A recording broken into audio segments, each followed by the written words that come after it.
Get started. So start with 28, 6:05, 6:04 p.m. Call the meeting to order. Before we get started, let's establish quorum. Scott, do you want to call the roll?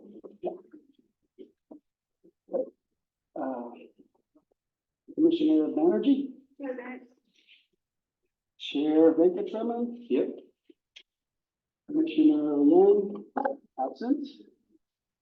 Commissioner Piedka? Absent. Vice Chair Katz? Commissioner Schneider? Present. Commissioner Helmholtz? Here. We have court. 5 present, 2 absent. Have everyone for ready to begin? No, the flag. No, I keep forgetting.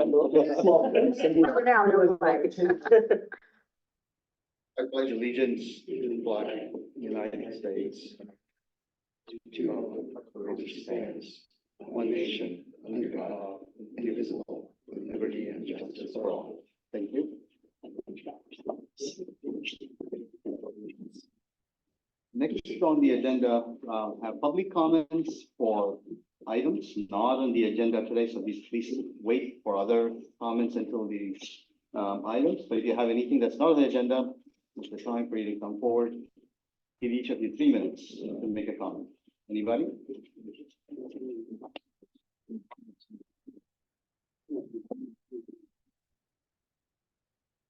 Okay.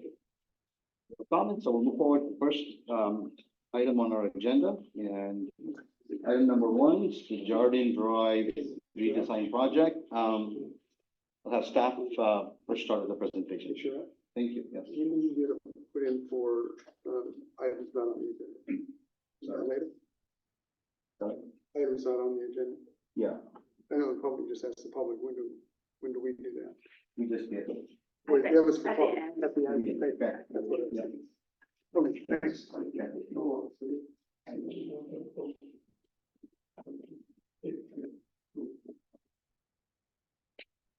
Good evening, Chair and members of the Complete Street Commission Committee.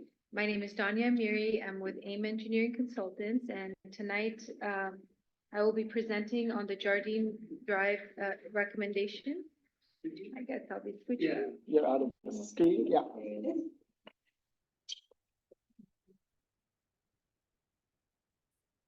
Can you speak up, because I don't know if everybody in the room can hear Sure. you. Yes, I'll speak up.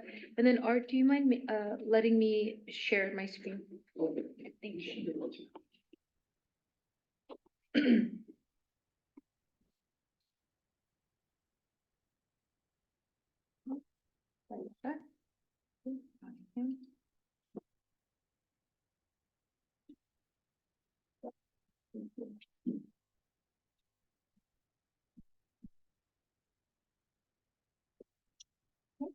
Good evening. My name is Danya Miri with AIM Engineering Consultants, and tonight I'm here to present on the Jardine Drive recommendation plan. Our Public Works Director, Aida Fairman, is not in tonight, so I'll just be starting with the presentation.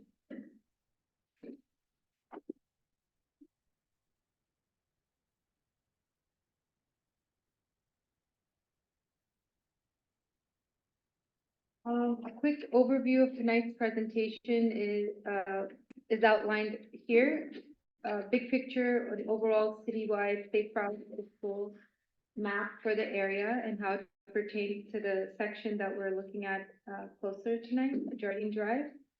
Some slides on the current conditions of Jardine Drive and a problem statement. As well as traffic data that we collected a couple weeks ago. And I missed to add that I have some proposed recommendation slides followed by an overview of the design and then cross sections. And then finally, a recommended design per street. And tonight's presentation outlines some final tweaks or changes from the previous, basically last week's special CSC meeting we've held. So the map, here is the Safe Routes to School map for the area around Jardine Drive, Los Altos High School, which, is, where Jardine Drive faces the backside of it, is in the center, followed by a bigger circle that shows additional schools, listed here, such as Egan Junior High, Santa Rita Elementary School, Almond Elementary School.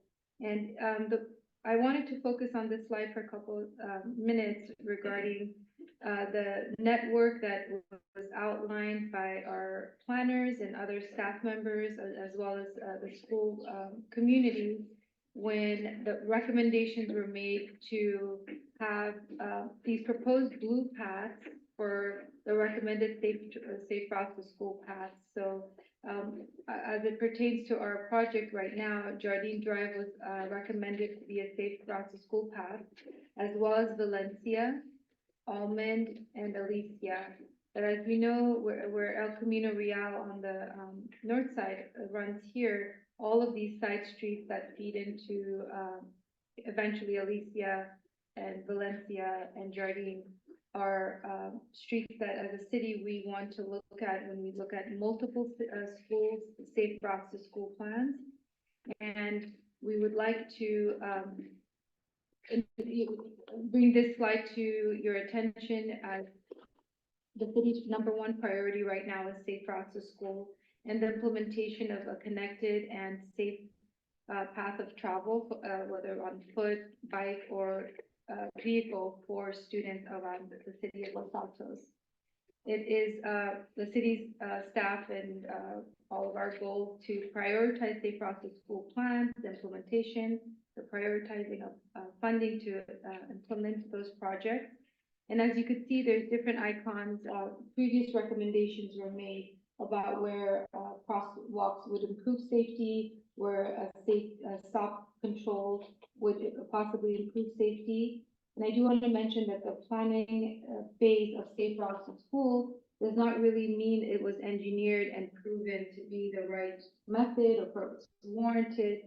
Mostly the safe routes to school plans, are, it's a team effort of staff, school staff, city staff, as well as, police and other, enforcement, officers working together and the planners, as well as, other stakeholders to make the routes, to each of these schools safe.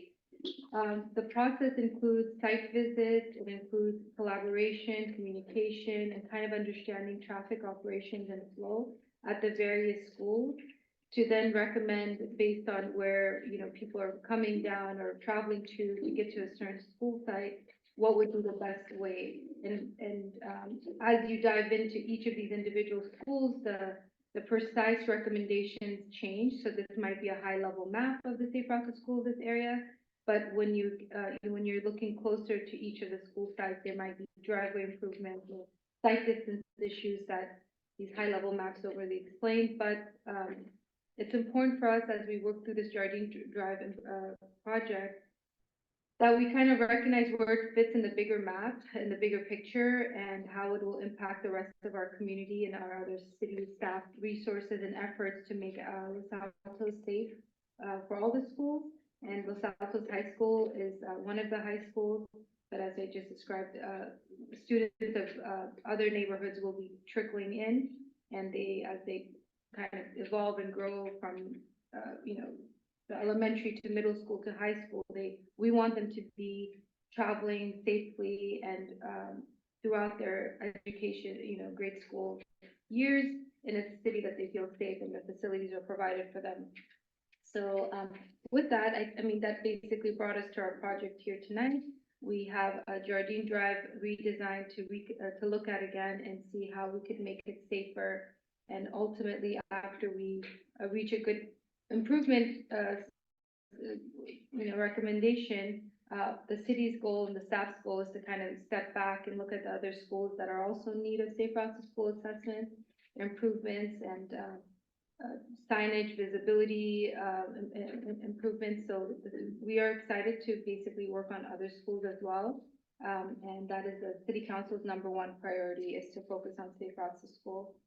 And, we hope to do that. So the problem statement for Jardine Drive is, that the current configuration of Jardine Drive has created several problems that, has resulted in unsafe pedestrian behavior, unsafe driver behavior.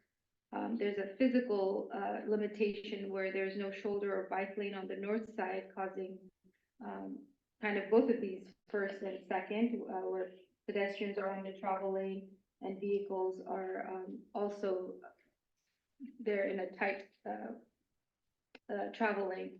The location of the parking lane as it is right now, has caused some issues and concern with, the exit doors and the drivers that are traveling on the lane next to the parking lane, as well as people that are parked and trying to exit. So the parking lane location is, one of the problems, with the current configuration. Looking east towards Clark, this is the current condition that we're talking about. The parking lane here, you could just kind of see naturally how vehicles end up parking. They're scooching closer to, and I've showed this picture in my previous presentations. Because of the inability to open the door safely and not hit a driver or someone leaving the parked vehicle, cars, they're scooching into this buffer zone. Right now we have a 7-foot sidewalk, 8-foot cycle track, a 5-foot buffer, followed by a 8-foot parking lane and 2 travel lanes at 10 feet each, and it basically ends at the edge of pavement. I also have a new picture showing, looking towards Valencia on Jardine Drive, what's the current condition. So as you could see, right before Casita, we have a bike lane that's basically, prior to this intersection, it's a transition between City of Mountain View and City of Los Altos, but we have a bike lane that's with a buffer lane. You have the 2 travel lanes, and there's this really intense jog to the right, where the vehicles are now parked here, and you have 0 shoulder. So this is the extent of our project, actually. So just right where I'm standing here to take this picture is Alicia. Right here we are at Casita, the first intersection that leads to the east driveway to the school campus. There's a 3-way stop control. So there's a stop there, a stop here, and a stop here. The crosswalks are just as shown. We don't have a crosswalk in front of this side. And the vehicles, there's no buffer between the parked vehicles and the travel lane, and there is no buffer between the shared lane and the edge of pavement on this side. On the school side, we have the sidewalk, the cycle tracks, the buffer zone, and the vehicle, the parking lane. Since our last, prior to our last meeting, and at our last CSC meeting, it was requested that we have some traffic counts, although we've had some residents collect data and send it to the city with actually great, graphs and feedback and comments. We ended up hiring a third-party company called Quality Count, and they were hired to collect data for a couple of days, the week before winter break holiday. On a Thursday and Friday, it was picked up, and we picked 9 locations, basically covering all of our side streets in question, as well as a few of the streets that are on the Almond side. And we asked for turning movement count, vehicle counts. We asked for recordings of the traffic and volume, activity during the 2-hour window in the morning and in the afternoon. And we picked the school peak hours. The reason why we limited it to just a few days and to these window of time, the morning and afternoon, was due to cost, and also we needed the turnaround of, this information to us. Uh, We did, consult with the quality counts. We did explain our project. We did say what the intent is and what is our goal. And if they would recommend more data or additional days of data or after break of morning and, 24-hour counts. And, their recommendation, what they spoke to us about was their experience collecting counts throughout the country. And they said pretty much at all sites near high schools or schools in general, there's always going to be a peak morning, hours of traffic and afternoon. So whether we picked additional days, we can if we wanted to. It's just for the most part, we would still see the peaks at these two windows that we already see, even without traffic counts, which is, take arrive at school, whether depending on their form of transportation. They're getting dropped off, they're filtering and kind of getting onto campus, and then when school's out, they're leaving. And then weekend traffic volumes varies depending on activities and season of the year and special programs. So we thought, given our upcoming sessions and the ability to fit in a third-party accounting company, we just did it for the 2 days, and one day they installed one day, collected the next day, picked up the following day, and these are the locations. And based on this the data we received and the feedback we had with them, we wanted to be sure that this data, which is done first, I think, automatic, then they have staff review it and kind of spot check. And then we wanted to go a step further, and we wanted to watch the videos that were recorded with the tables that they produced, which were like Excel spreadsheets. And when we spot checked a few of them, we noticed some pedestrian movements were not being captured by the software, the cameras that you see here on this picture.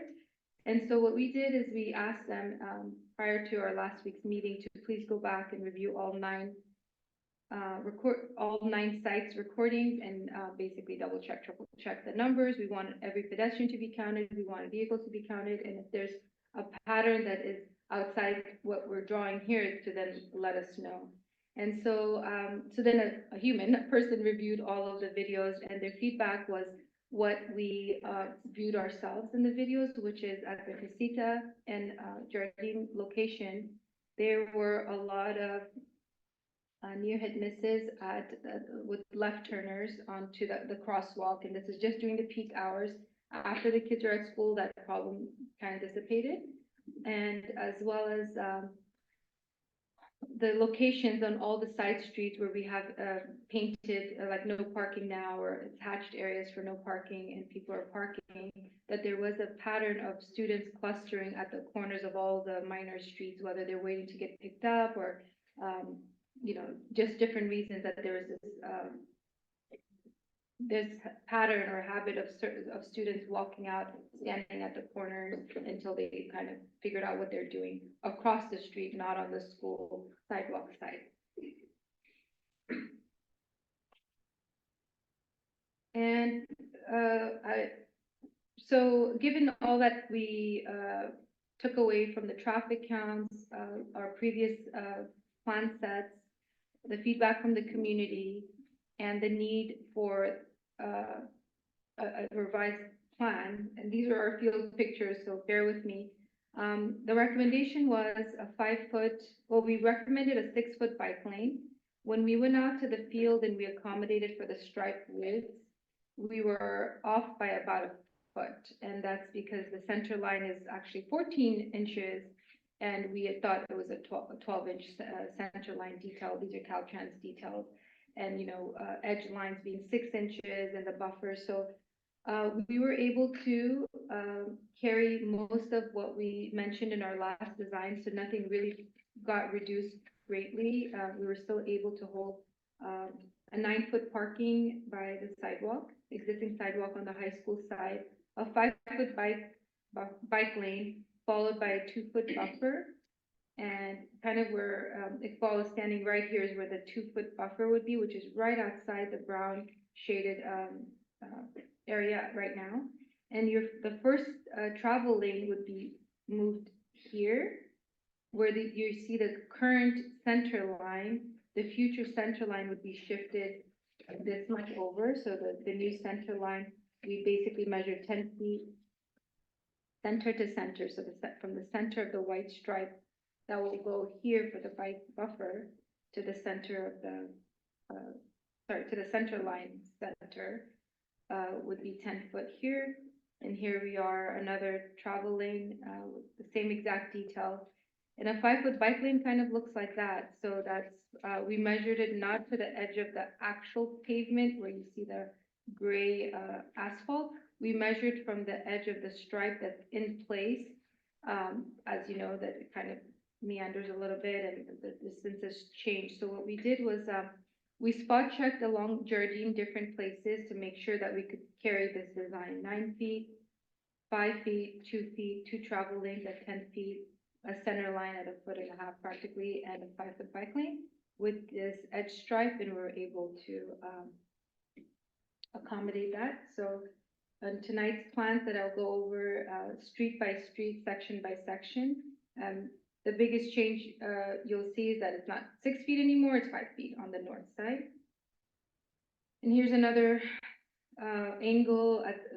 We were out while school was in session. There was contractors in and out, and we got lucky where a gentleman left here, and so we were able to capture. Otherwise, we had parking up and down the street. We didn't actually get until someone left. We didn't have this shot to take it from edge to edge. So again, a 5 foot bike lane would move this white line 5 feet over, creating a bike lane over here, 10 foot travel lane.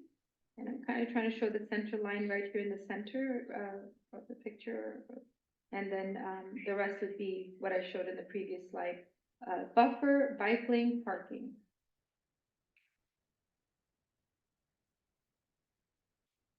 And some small updates or, updates since our last special CSC meeting of last week. The feedback we got, staff was asked to go back and look at and kind of fine tune, massage anything where, parking was a topic that came up, the idea of leaving a loading zone unattended or unused throughout most of the day, and the amount that was originally suggested was brought up. And with those two in mind, in our follow-up, I mean, we've gone to the field many times. Now we had better direction, and we went out and we looked at where we could reduce whatever we could reduce to make it still safe and provide that visibility, minimum visibility, openings and ability for no one to get blocked. And what we did are these 4 things. So the loading zone from last week's meeting got reduced. Again, out in the field and from the east driveway to the tennis court opening was probably a little bit more than we needed, a little excessive, and the demand on the parking that we saw was pretty great. And by doing that, we were able to increase parking spots to about 30. And also the tennis courts, and I'll get into the design, same design you've seen, just where the tweak happened is that the bulb outs that were designed around the tennis court driveway, future driveway, or at least a ramp for now to allow cyclists to get in to the campus. We had it at 40 feet on each side, and we decided to reduce that also to just 20 feet to the right and left of it, which is basically the bare minimum, allowing for us to scooch and kind of accommodate additional parking and still be able to provide a loading zone during those hours. And lastly, like I mentioned, the field visit also brought it to light that some of the striping details, we couldn't accommodate a 6 foot bike lane like we presented last week. It would have to be a 5 foot bike lane with no buffer. And let me go back. Sorry about that. Well, anyways, I'm actually not going to spend too much time on that one big long. This is I'm somehow cutting off this is the overall, updated design. This is, the same drawing that's behind me. I just wanted to show, and I know it's hard to see, but basically the loading, the red zone by the east driveway got a little bit smaller. The loading zone got a little bit smaller, and parking got added here, and the bulb outs by the tennis, driveway got smaller. And all in all, this basically remained the same. The red zones near the stop remained the same because that is a visibility issue.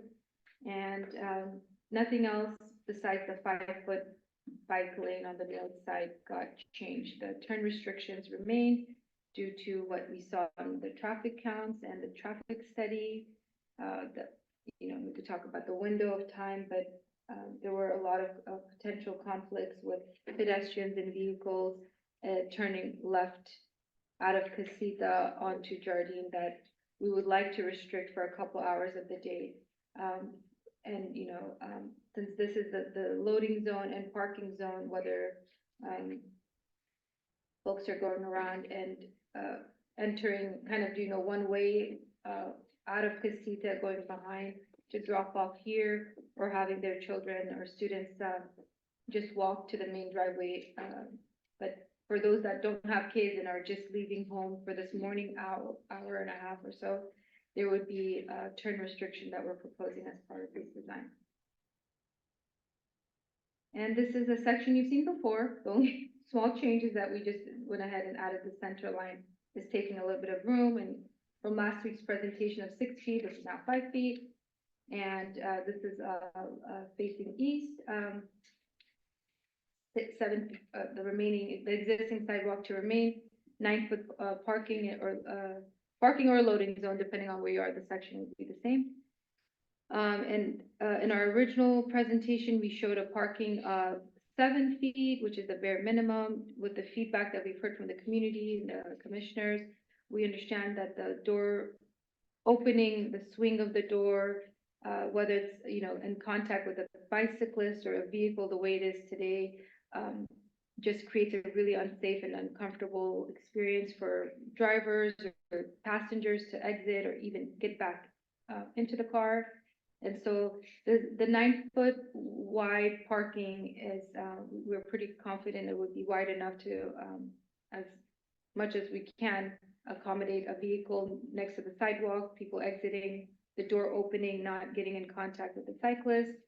And that the cyclist also has another buffer, 2-foot buffer on this side from the vehicles. And this section is for pretty much all of Jardine Drive except the next slide. And the next slide is the 2 locations that we know of where the high school does plan on, providing us support with staffing and support basically at morning arrivals and in the departure times. The students would basically have a ramp to get onto the tennis courts, and we already know there's already a driveway at the Casita Way gate, east driveway gate. So those 2 locations, there wouldn't be cars blocking a cyclist to enter the campus. And so this section, the reason why you don't see the car is that this whole 9-foot width is it's going to be kind of like a bulb out, paint, stripe, and some delineators. And we hope that this encourages the cyclists to feel, or the students to feel safer entering the campus. Also, with a lot of communication with the school vice principal and staff, we hope to get the tennis court gate more activated and desirable for students to enter that way. And in the morning, and if they're caught as in, if they're directed and onto the campus by support of high school staff that will be out there directing them to get on, the campus using the tennis court gate. We hope that the student cyclists during the morning hours will be in less conflict with the drivers that are loading, unloading, and parking. And this is for students that are coming down Valencia, students coming down basically from the Valencia side of Jardine. heading east and being, directed to get onto the tennis court entrance. The same applies for the main east driveway, and same thing, that we're basically blocking vehicles from parking too close to those driveways so that the students could enter and not be in conflict. And I'll kind of get into that in the detail, but this is the new section that, or this is a section that just shows that prohibited parking where students are riding their bikes onto. This is just an overall site plan, but I'll just get into the street by street sections, and let's see, I think we can't make it any bigger. So this is the recommended design from Valencia to Penchita. And this is pretty consistent to what we saw in our previous session. Again, the changes are with this north bike lane is 5 feet. The crosswalk was something that came up at this location. And when, again, we went out to the field, we measured the existing crosswalk. The existing crosswalk is a ladder style crosswalk. And the ladder striped crosswalk is actually 12 feet in width, but the bare minimum width for MUTCD is a 10-foot crosswalk. So the high visibility continental crosswalk that we've been proposing are actually a little bit smaller than what's out there in width. Each stripe is still 12 inches, so each yellow stripe would still be a foot apart. But the thickness of it, or the width of it, would be, instead of 12 feet, we could go as narrow as 10 feet. And so I know that was brought up, and we slightly shifted it away from the residents' driveway, and I believe there's a mailbox here that was brought up. And we've tried to kind of design the bulb outs or the hatched areas to kind of avoid any conflict or movement until they get onto this kind of space. And the rest of the detail is pretty much the same, but I'll go ahead and go over it again. We have the stop control at Valencia, 9-foot parking, and this was as before, so 5 parking spaces are available from Valencia to Penchita on the south side. And the red zone that is currently not there, that is going to be an addition as part of this project, is because the stop sign that's here, the stop control that's here, and the stop sign that's here, and the vegetation and the trees and the parked cars that are blocking this stop sign, we noticed in videos and just in person that this stop sign doesn't, some people miss it basically. If they're not expecting it, they're missing the sign. There's no, there's a little bit less visibility here. So this red does take parking away from this home. They do have parking right after, but this is the location of the stop. This location ties to the Penchita Way control. And Penchita back to the main Safe Routes to School path is one of the main recommended paths to Jardine on our Safe Routes to School plan. Also, looking at all the data of the 9 locations, Penchita was one of the busiest returning movements. So we do know that vehicles and pedestrians are traveling on Penchita to get to school. So making it safer by making the stop sign more visible is a recommendation here. And likewise, right now there's a baseball field that's underutilized. There's a gate, access gate. Currently, the school has modular temporary buildings on the back. So these gates are getting opened by high school staff around 6 a.m. And it is a place that students can choose to, get on campus at this location. The school is getting back to us. I haven't heard back about what their plans are. If this turns out to be a proper fire access driveway for the school, they are planning on doing a fire access driveway, which is not the temporary situation that's out there right now, which is like a metal strip is kind of sitting on the edge of the curb to kind of let vehicles off the sidewalk. The city will require them to have a fire access driveway, which would make this wider, better, bigger. And to plan for that, this little bulb out you see here with delineators is serving two purposes. One is for cyclists who are entering the school using the baseball field driveway, they're not in conflict with cars. The other thing that this bulb out is doing is that vehicles that are coming and turning on Penchita, they're discouraged from trying to scooch and drop a child off here. Obviously, it's all red. Just a minute. If I hear somebody speaking, could you please keep it low because we're hard to hear what she's saying. Thank you. Thank you. For vehicles that are coming down Penchita and turning left to get on Jardine, we believe that this kind of bulb out hatched area is going to discourage drivers from trying to sneak in here or try to illegally park. It encourages them to get onto the travel lane and basically straighten themselves out to the point where they could get on, and whether they're planning on parking in this zone or going all the way close to the east driveway and dropping off at the loading zone. So this is an addition. This is something that's not currently there. When we were in the field and we were kind of watching students travel or traffic, actually it was during lunch hour when we were there. This was actually another busy area. There was cars, already parked there, but this driveway, and there's not much of a ramp here right now, but there was a cluster of students here. They're trying to figure out to walk up this way or across here, but we know that the kids actually leave campus and walk around. And so there's the recommended design for Valencia to Penchita with the crosswalk striping being a little smaller than it is right now in width, from 12 feet to 10 feet, and the latter yellow crosswalk, and I'll kind of talk about that in a few minutes or towards the end of my talk. So I'll have a piece on the crosswalk issue that has come up a couple of times. And I'll move on to the next section, which will be from Penchita Way to Los Niños Way. And again, I kind of tried to include what I just talked about in Penchita, all that's going on here. So the stop control is remaining. All the corners are, getting the stop sign where it's visible and aligned to the stop legend that's on the ground.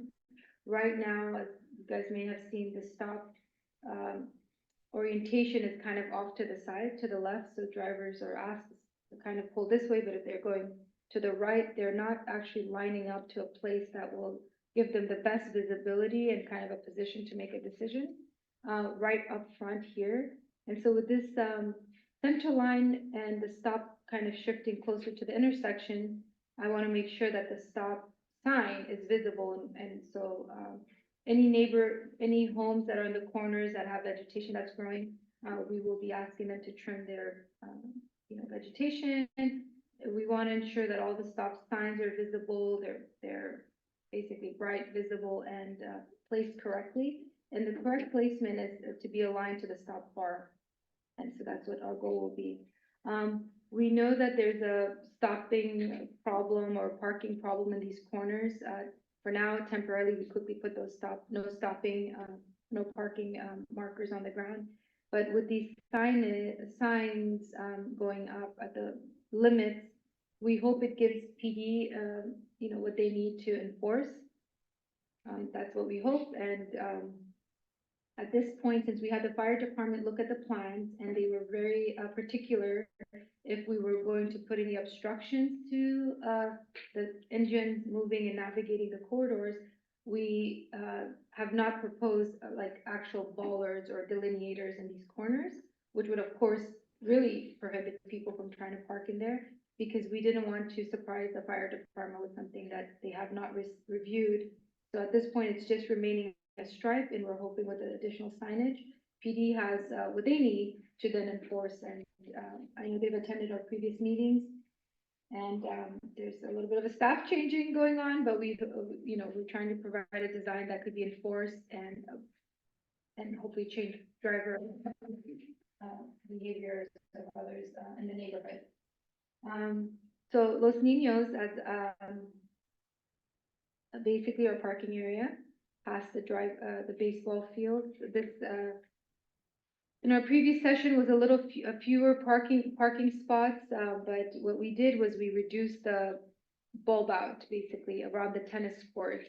And, we think that 20 feet is enough, for an opening for the cyclists to, come down and kind of have a landing place here and get directed by staff that's standing on the sidewalk to encourage them to get in.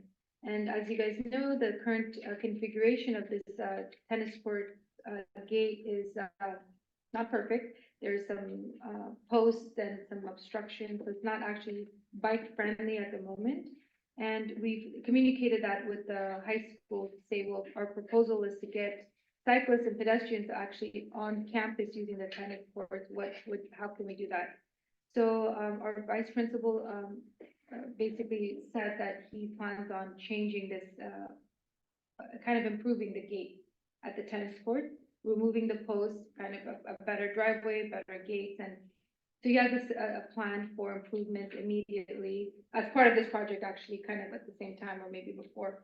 But so if that gets improved and wider and it's open and we have school staffing, we're pretty happy and confident that with this additional bulb out, cars are not too close to the cyclists are riding along and entering kind of without having to stop. There'll be a ramp and faculty helping get them on.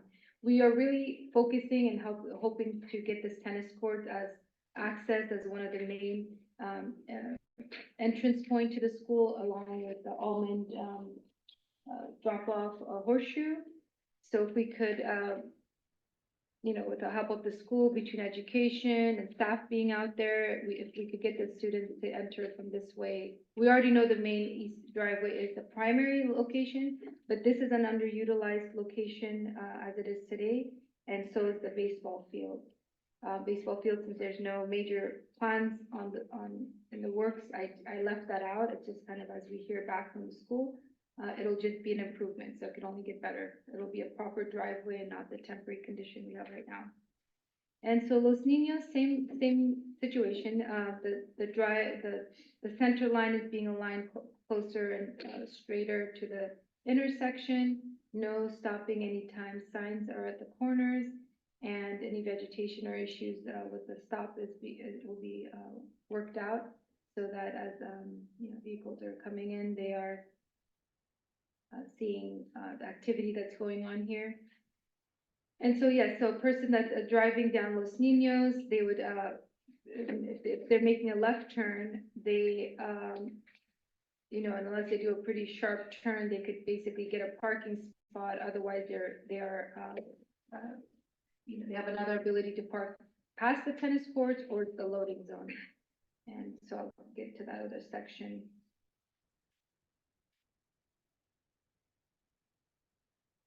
So this next section is Los Niños Way to Distal Drive, basically the tennis court side of or section of the street. We talked about the tennis courts gate being improved, and so Distal is similarly just the same improvements we talked about at the other side street. We mentioned the bike lanes, travel lanes, buffer, and there's a loading zone at Distal. So if someone's coming down Distal, does not plan on parking, they're just dropping off and taking off. We are proposing a passenger loading zone, but now a lot smaller than it was in our last session, only about 11 spaces, and it would remain as a loading zone throughout the day. And for the residents or the neighborhood, they of course have access to the space after hours, and of course on the weekends, if there's activities, this whole strip will be open to parking. We've heard from the high school and the almond side, the horseshoe's not accommodating all the drop-offs that are taking place, and so the loading zone has been brought up, and we wanted to see where would be the best place for a loading zone. We know that the east driveway is very popular based on the configuration of the campus, And we want to encourage the tennis court, so if someone's getting dropped off over here, they actually have a choice of two places to enter the campus, depending on where their school is. And the high school has, recommended or suggested to us that if we really want bike racks at any location, that they would work, with us, or, as part of an improvement, provide additional bike racks wherever we want the kids to come, because then the bike racks would be there, they're being directed to come on campus. And hopefully as construction wraps up on campus, we would evolve and kind of revisit anything that doesn't make sense, or if there's additional improvements to make, or continue to get support from the high school about how to get the kids on and off campus to as safely as possible. So the loading zone, just before I move to my next slide, the loading zone basically starts at Distal right now, where in the previous presentation, I used the tennis courts as a marker of just kind of for enforcement purposes, and the demand and number of parents that are dropping off and the videos we watched. But we were asked to kind of go back and look at it again and see if we could add some more parking, and that's where we reduced the loading zone to about here, and we used Distal center line and the vehicle kind of coming down Distal as the point to, and we also measured, so the two end stalls will be 20 feet wide, and then every other stall in the middle will be 22 feet. 22 feet is by 2 feet wider than what we currently have striped, so vehicles that are trying to parallel park will now have a little bit more room to do their parallel parking, and hopefully easier parking width for them to utilize. And here is the main entrance, east entrance on Casita. And so this section shows the improvements or changes from Distal Drive to Casita Way.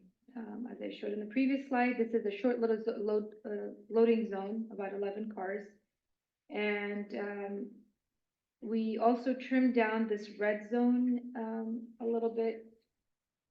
We had it at 140 feet last time. And when we measured this, and luckily we had 4 cars parked, and it was a good time to capture how much visibility do you need for this stop control here. Also, the stop bar right now does not really line up to the stop sign. So past the stop bar, there's a parking space available, so that shift, we don't recommend it. So the shift of the offset that we see today would go away. So if someone's coming up to this intersection, to the stop, there's nothing, there should be nothing blocking them from seeing the stop sign that's actually here. Right now, it's kind of like there's a stop and cars are parking past it. So that was, obviously a need for us to kind of look at that again. And so this design will have the loading zone, visibility of almost like 60 feet to this stop, and the bollards will discourage or make sure the cars, of the vehicles parked here, they have plenty of room to get out and kind of get back on driving and the traveling. And again, during the school hours, we're hoping that there is technically few cyclists here, and that they're using the tennis court entrance in the morning. So this movement is primarily vehicles, and pedestrians are on the sidewalk, and the cyclists are entering the school on the tennis court entrance. And at Casita Way, something that's brand new that we're introducing in this redesign or recommendation is a no left turn between the hours, that we can have the most amount of students. Technically, it's like 7:30 to 8:30. When you look at the standard signage, and this is the standard California sign for school zones that are getting restricted, 7 to 9 a.m. and 3 to 5 p.m. The 3 to 5 p.m. after we talked to the school about their bell schedule and half days and special events, the 3 to 5 is actually a good window, or maybe 15 minutes extra than we need. The morning hours, 7 a.m. is a little too early compared to what we saw in our data from when traffic and the kind of the vehicle to pedestrian conflicts technically don't start as early as 7. It's closer to like 7:30, 7:45. But, so the signage, just so everyone is rest assured, when we're ordering the signs, we could custom a sign for Los Altos and we don't have to stick to these hours. However, a driver seeing more information would break down the 7:45 to 8:45, or, that's just busier, and we'd like to keep it simple and consistent, and, as you know, there's even signage that are being recommended for cities to reduce, kind of reprint all citywide signage so that it's easier on the eye to read for, uppercase, lowercase. So there's a science behind keeping signage fewer words, less descriptive, and kind of simplified. So this is a simple sign at this point. The hours could be modified. Cities have custom signs all the time. But the idea of a turn restriction is a pure safety consideration we'd like to include in this design. We did talk about, is that really necessary? Can we get a crossing guard? Can we reduce it and remove it? From last week's session to today's session, there was not enough time for us to really dig into the crossing guard opportunity, the funding, and really where is that going to come from? And this signage, we're not actually putting physical barriers here to stop the left turners. And so it's a recommendation that we still have as of today, and the hours could be modified a little bit to be more correct to the hours, but this is a standard Caltrans sign. The other change from today's condition that you'll see past Casita is this corner property here, and right now it's a cycle track, so they've lost parking. And in this proposed design, 3 more cars could basically park here. So this is kind of like on the Valencia side, parking in front of the home, 5-foot bike lane, 2-foot buffer, 10, 10, 5. And this basically aligns the whole street almost the same. We do know there's some differences here, but the center line of Jardine will become a little bit more of a straight shot, and you could see through, down the corridor. And the jog that I showed in my earlier slide would go away, and we would make it safer with these additional improvements.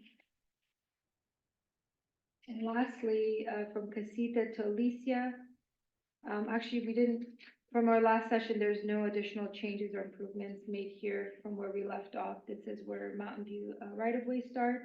We've reached out to Mountain View to talk to them about any upcoming projects they have, and also to share our plans with them to see if we could, as the rest of Jardine Drive, to kind of continue the design, if this is a design they would also support, because we think this is very standard. What we have right now is not very standard, but a bike lane and a travel lane with a buffer parking throughout the city of Los Altos.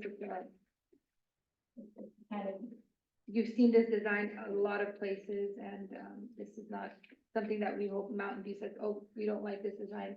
On our turf, we're not doing this. So we hope we get their support to carry the bike lanes and kind of where it fits, and just kind of coordinate with our neighboring agency and further improvements of Jardine Drive. And this is the timeline I've shared before, just some small tweaks and updates with our recent meetings. And tonight we're at this step, the CSC regular meeting, to discuss the revisions from our special session that was last week. And that is the end of my presentation. Do you have any questions? Yeah, thank you so much. Thanks for the presentation. I'll open it up for clarifying questions from the commission first before I go to public comments. Unless, Are you gonna have clarifying questions first or public comments first? no, we'll do the clarifying questions first. Okay. I'm sure you'll have more questions after the public comments, so we can come back to it if needed. Okay.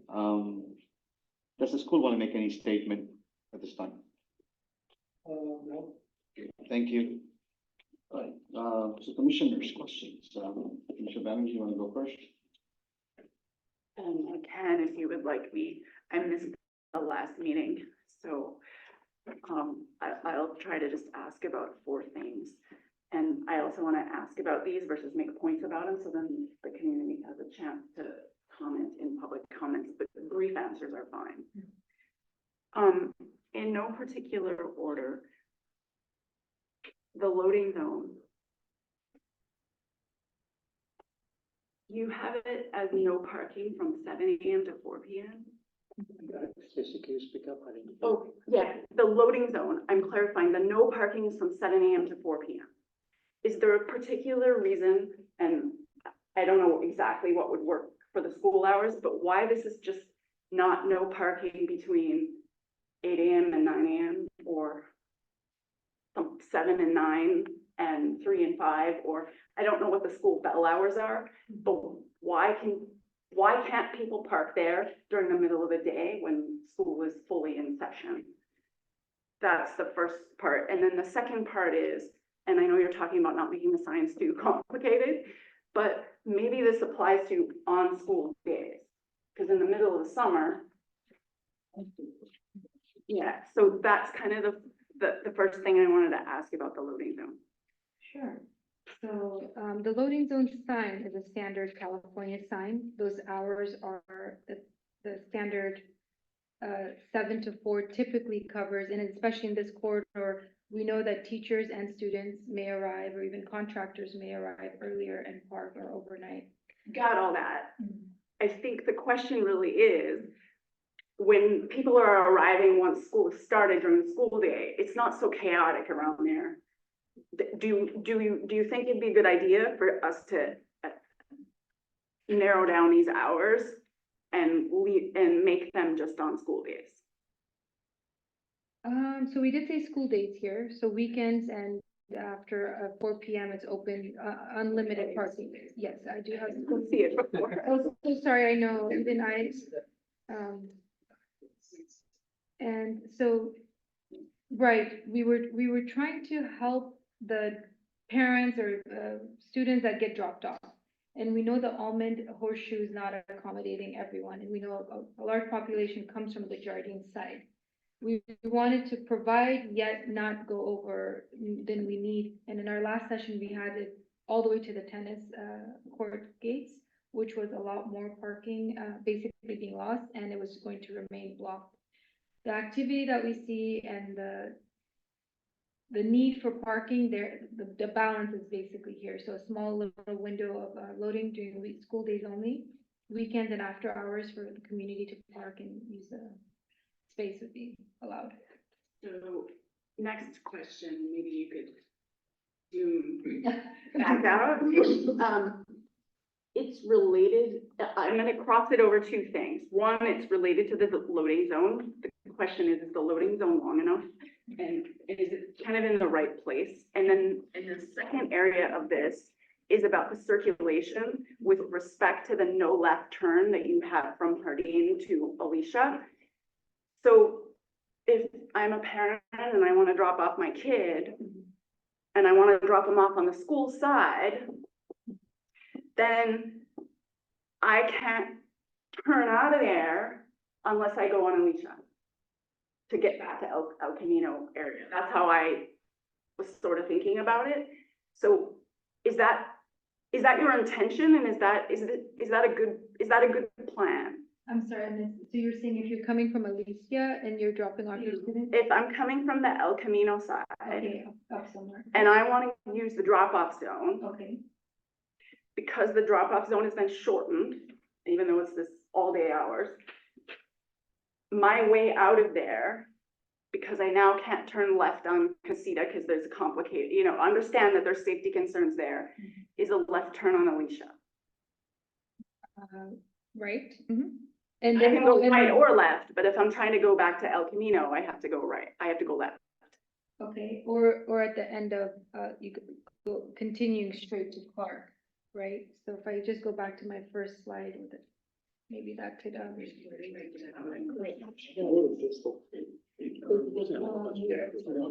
see, because I thought I. Yeah, that I think you're talking about, I think you're seeing potentially the left turn restriction differently than what's being proposed. Okay, can you explain the left turn restriction from where to where can I not turn left? Yes. Thank Oh, actually, this picture.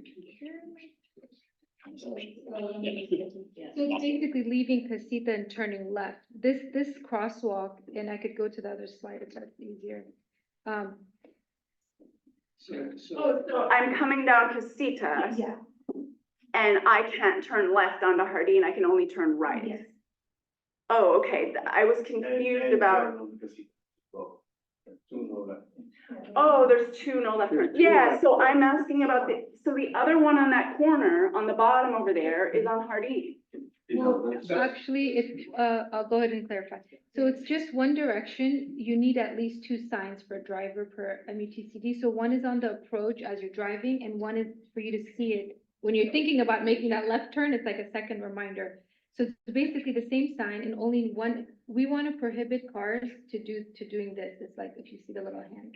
We want vehicles not to make a left turn and be in conflict with a high volume of pedestrians and cyclists. Thank you for clarifying that. Yeah. I'm still confused, so that's good clarity, except now that I'm confused about where's the exact placement of those two signs? Okay, Because the one at the bottom seems to say you can't, you're on Hardin and you can't turn left onto Casita. so here it is, and I know this is like, so this little white, it looks like a straight line with a circle.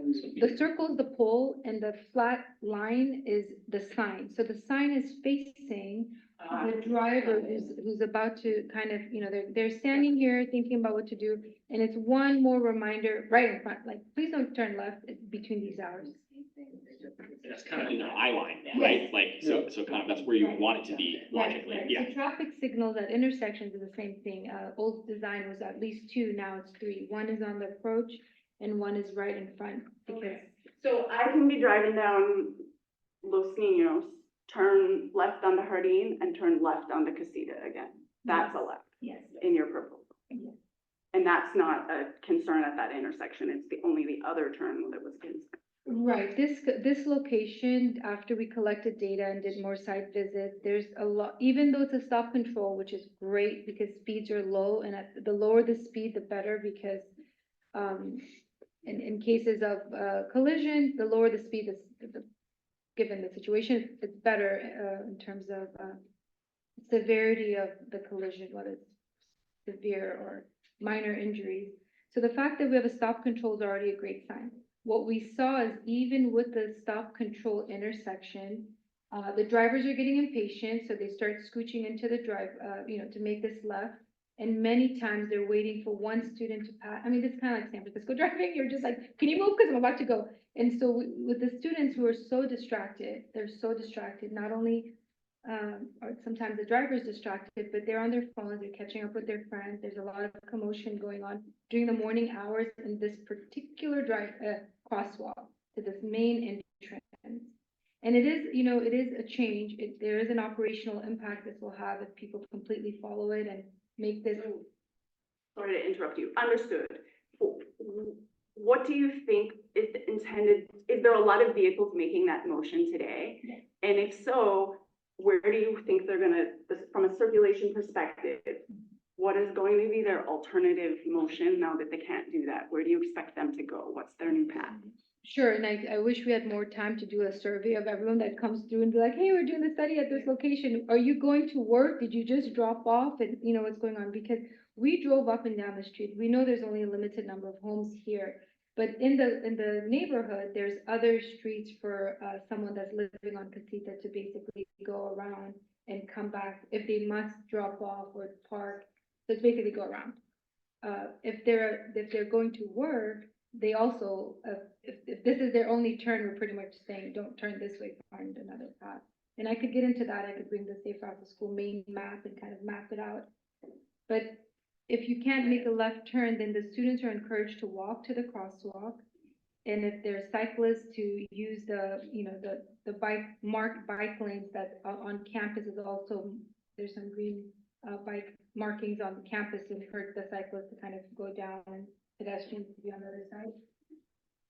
And between, kids walking and biking more, parents that want to drop off, going to the next street, making a turn, whichever of the minor streets, and line up either to the loading zone, sorry, parking zone or loading zone.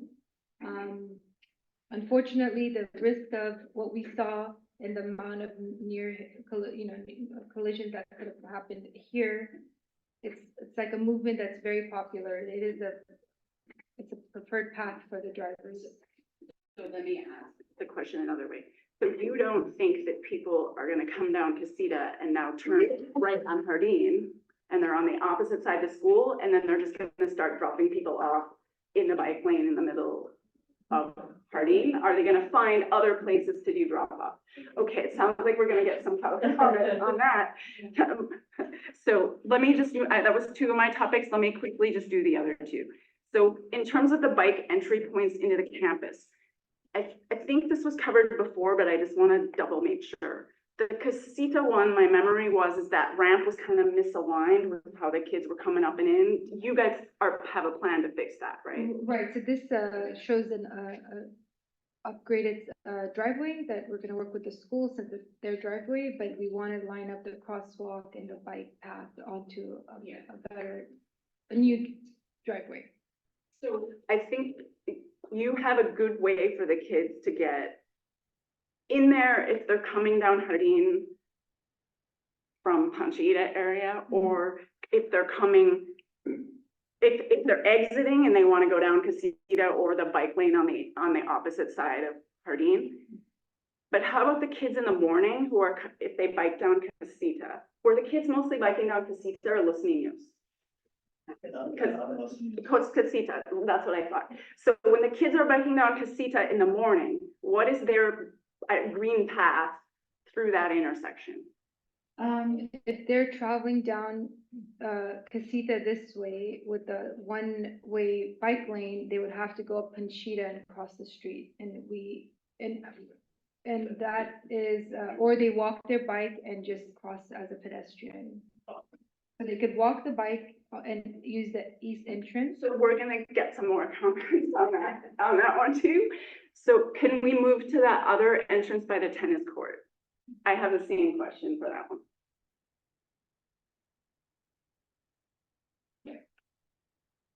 Maybe wonderful. So this one, if you're coming in the bike lane from Panchita, you're just can go straight in. And if you're exiting and you're turning right, you have a path. But what if you're on the other side, to get to the other side from this spot, how do you envision the kids on bikes doing that? Well, the bike lane is across the street, so they have no other way but to find a place where it's been marked for them. And that is right here at Panchita. So the efforts of bulbing this out would be to encourage them to come around, get on the bike lane and come. So it's a big U-turn. And whether, we encourage that kind of behavior to stay in the bike lane, this is how the design is there's now a separated bike lane for cyclists. And again, this is the three-way stop control, so volumes are low, people are coming to a full stop. Cyclists are making that left turn and getting on a bike lane. And with the high school support, we're basically encouraging them to get onto the campus using the tennis courts. So just to clarify, if I understood that, your intention with this design is that tennis court exit for the kids who want to exit to the opposite side of the road, or if they're entering from Los Niños, let's say, your intention is that they're doing roundabouts in the bike lane, so they're not directly crossing the road right there? Our intent is to be as safe as possible and with the marked bike lanes as much as we could fit into this design. We could not include or introduce new crosswalks, unmarked crosswalks, or more stop control. So given that, we basically hope that the Panchita Way and the Casita paths, based on our Safe Route to School map and the volumes that we collected, these two streets are the busiest. So our design really focuses on improvements for bike and ped. At this marked three-way stop control, which is the Panchita intersection and the Casita. In between, there is no other improvements. Yes, there is this bike entrance or this this improvement of the tennis courts. But if you're traveling in this way, If you are on a bike, we would recommend and like them to basically, if they're a student coming to school, we want them to cross this way. And then enter the campus where? At the tennis court gate right here, which will be a new, kind of an improved driveway. The school has plans of improving the access, the gates and the poles and stuff, kind of not making it so bike friendly right now to kind of like an open And then, driveway. and then if they want to, at the end of the day, if they want to get to the other side of the road, if you can just zoom back. Sure. Oh, back, so I probably need to go to Yeah. a detail that was a little Yeah. bit more here, maybe here, I don't know. Yeah. So when they're, I think the first one. I'm just trying to make sure you're not trying to take them through the drop-off pickup zone. No, and actually, we talked about that, and I apologize, I don't know if I mentioned in today's meeting, it feels like I just spoke yesterday, so it feels from, I'm getting my points from last session mixed up a little bit. What we were saying was, we would like it to be where the students kind of come in on the tennis court, the cyclists, and then they leave off of the casita way out. Oh, if they want to get to the Yes, other. When when they're leaving, like when it's departure time, school's out, we were considering and we'll work with the high school, does it make sense to leave? For the bicyclists to leave this way, it's safer for them. The peds are on foot, they could go either way. And so one suggestion was, well, what if we close it in the afternoon so that if they're forced to come out this way, then they're, able to get across the street using this driveway, and this, striping, sorry, the bike lane, marked bike lane here. They're able to turn, right if they need to go this, so this is, thus, the need for this, limited turn restrictions, during just a few hours of the day. If the kids were safer in this coordinate, this space of a lot of activity and kind of movement, it would be best. So your proposal is to close, to have the tennis court entrance open in the morning, but closed in the afternoon? Is that what I just heard? We have not talked to the school about that. We were thinking, it was brought up in our last session or special. Because there's also pedestrians as well. Yeah, Which exactly, is okay. yeah. The last thing I wanted to ask about, Yeah, I just wanted to bring something up from what we just, because you weren't here last week. sorry. That's I okay. apologize. So the main interest is coming in from tennis court. Yeah. We spoke, actually, the vice principal, Derek, came out and he said most of the bike racks are actually on that east driveway. So they wouldn't have to park there, and the best way is actually, they wouldn't go back on the tennis court, they would just head back out that way. That was brought up, so most of the traffic will be going out. Okay. Yeah. Thank you. The last thing I wanted to ask about, appreciate that the high school has been present with us this year through all these meetings. There's the junior high students who bike through here. And a lot of them have a path where they come down. I think one set comes down South Park and crosses Del Monte and goes behind Almonds and has a way through Mountain View and then back into Los Altos. And then there's the kids who come down the Gordon and then Alicia, and they're coming right through that intersection there. So have you considered how, and have you talked to the LASD about how their students circulate through here? Because there are major routes that go through there. So what we did since our last meeting, our last regular session, was to collect traffic counts, continue talking to the school and go out and collect data and observations ourselves and have these sessions where we're hearing back from the community. We have not gone to every school in the area to say we're doing a project on Jardine. Can you tell me where your students are coming through? We're hoping the traffic counts and the recording would give us an idea where this is very specific to Jardine. We got like a flavor, like just a sample. It's not, it could be greater, it could be more days. But given the unsafe conditions right now, we recommend some improvements immediately. There's, some immediate needs, in my opinion, and we focused on what's out there, how it could be improved, and basically our tools are striping and playing with the width and maybe some delineators. I know we can't put we can't introduce new crosswalks. There's no need for traffic, signalized intersection or additional cutouts. I think we're fortunate again that we have a school situated where it has multiple access points, both on the Jardine Drive and on the Almond Avenue. So I think if we spread the volume of students coming in based on their preferred mode, we have an access on Almond for parents to drop off if they're coming from that side. If they're coming on the Jardine, the north side, then they could, wrap around and either drop off at the loading zone, encourage their students to cross. And in this case, if someone's on a bike, they could technically just walk their bike and be fine. They don't have to do this huge, going up on a bike to turn and then come on Panchita. I mean, the high school students, they're not mapping it out. It's what's easy, what is convenient, where are my friends located at, they're just saying hello and lots of kind of distractions and stuff. So we want them to be safe. We think with at least not being in contact with vehicles in this one particular crosswalk, that takes one gigantic load of metal away from them. And while they're figuring out what they're doing, and this driveway is better aligned and it's protected with no cars, this is a pretty good proposed design for this location with a lot of activity. And so, yeah, we hope that either they walk their bikes and act like a pedestrian and get on campus if they want the shortest path. If they want to stay on their bike, then given the way the bike lanes are designed, we don't want kids zigzagging, so they would go up Panchita where there's another stop. Thank you. Thank you, everyone, for indulging me. I missed last week. School break was last week, so I'm here. Thank you. Commissioner Katz, you want to go next? Yeah, Tom, do you want to ask anything?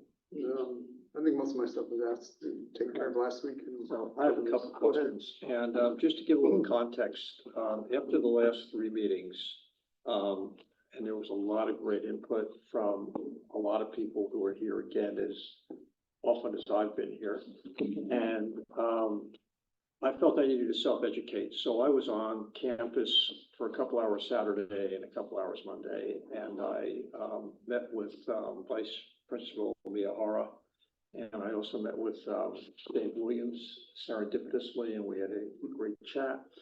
But what I did was I went during pickup time and not during drop-off time, because my expectation was when kids get dropped off in the morning, as soon as they exit whatever they're exiting, they're on a mission to get into school.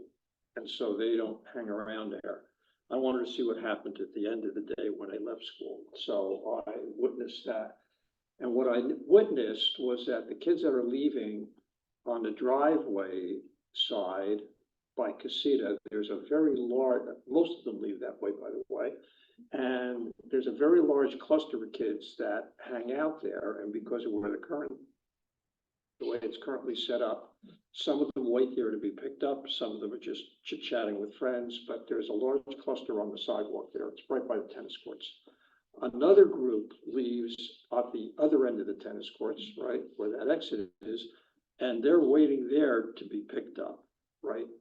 And by the way, the cars that are picking them up are picking them up randomly. They're not really paying any attention to where a drop-off zone is and where supposed parking is. Wherever they can get into the curb, they get into the curb. And as a result of that, you've got kids kind of milling around on the sidewalk.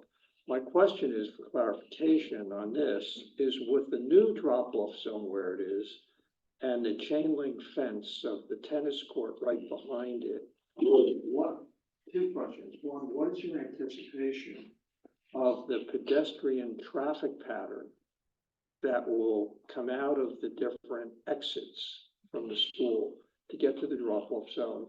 And will there be bottleneck problems? That's my first question. Okay, thank you. And thanks for going out on your own time to look at what's going on out there. So our feedback from the high school is that, well, first, we're in construction, so the final placement of the school buildings will have a, will impact where kids are coming from. I mean, if we're students who come from the last building we're at, I don't know if we would map, kind of go out of our way to exit another path. It's like, well, this is my last class and I'm walking either to a bike rack or I'm walking home, or like you mentioned, walking to get picked up.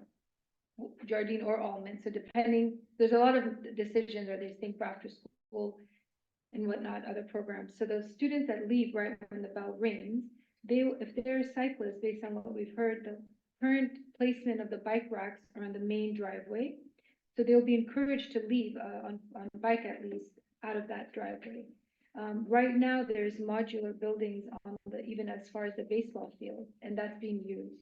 And what I've heard is within the next year or two, those buildings may go away, but we've heard that they've been around for a while. Maybe construction, you never know how long it'll be in construction. So regarding pedestrian traffic and where do we expect them to come? My answer is that wherever the final building placement of the high school, and I haven't actually looked at their exact proposed plans, and we have a pool, which is just like swimmers, or we adding how many buildings, where are they scattered? But for the most part, I think the preferred path is the main entrance, and the tennis courts is the next popular one. The baseball fields is just temporary, and regarding where would they be moving if they're getting picked up, and I missed about the second half of your question regarding. Well, if the kids are clustered, not by the tennis courts, because the pickup zone, loading zone is now moving over, right? Away from, so that exit there, and the loading zone is to the right of there, right? So if the kids exit there and they want to walk to the right towards Casita, right? There's going to be a bottleneck of kids potentially hanging out in that loading zone. Will they be pushed into, where will they just kind of walk through all those kids? That's the expectation? I want to make sure I'm understanding you. So I'm a kid I just exiting. want to clarify, I think he's talking about pedestrian, not the children exiting out on bikes, but students exiting walk. Pedestrians. And some people are trying to exit walking, some people are waiting on the curb to be picked up, so. yeah, I mean, at this point, we have a 7-foot sidewalk, which is a pretty generous wide sidewalk, more than the standard. And the placement of this loading zone kind of allows pedestrians to come either from the east or the tennis court. And they have, in a way, two places to get to the loading zone, from the right and from the left. And I think someone mentioned in a previous meeting, the commotion, or this like figure out who's picking you up, where you're gonna stand, is just a few minutes of the whole day. It is complicated, there's a lot of movement, and we're trying to design it as safe as possible. But pedestrian movement, I mean, will remain on sidewalk. The pedestrians will choose which exit they're coming based on where their last classes are. And we have not put a lot of focus, I'll just be honest, on where the pets are gonna stand after the school gets dismissed. My second question is, when I actually walked, it was between 3:45 and 4 o'clock when most of the kids exited. And when I walked Jardine, there were 12 cars parked in the current loading zone today, without any occupants in those cars, 12. And my question is, how is this loading zone going to be any different than that loading zone to actually keep people parking where they're supposed to park and not parking where they're not supposed to park? Excellent question, and honestly, I know in the last session we had PD's presence, and this is something that we would need help from both enforcement on the police department side. Captain Mati is actually here. Oh, He's right there, sorry. second. Sorry, the PD is here, so PD is represented. I just wanted to make sure that you knew that he was here, so. No problem. Yeah, exactly. Sorry, in the previous meeting, they were sitting in the back with us. I was looking for the uniform. Joe Do, I'm the captain of operations, and so I apologize, I'm not in uniform. So there's a question here about, enforcement. Right, the question is, how will this loading zone be different than the current loading zone, which is in a way disrespected, and people are parking and not just using it as loading? Sure. So, Can you, yeah, just to absolutely. make sure we get on the mic. Thanks, Captain. So as it relates to enforcement on the loading zone, that's a valid question. People have valid concerns about that.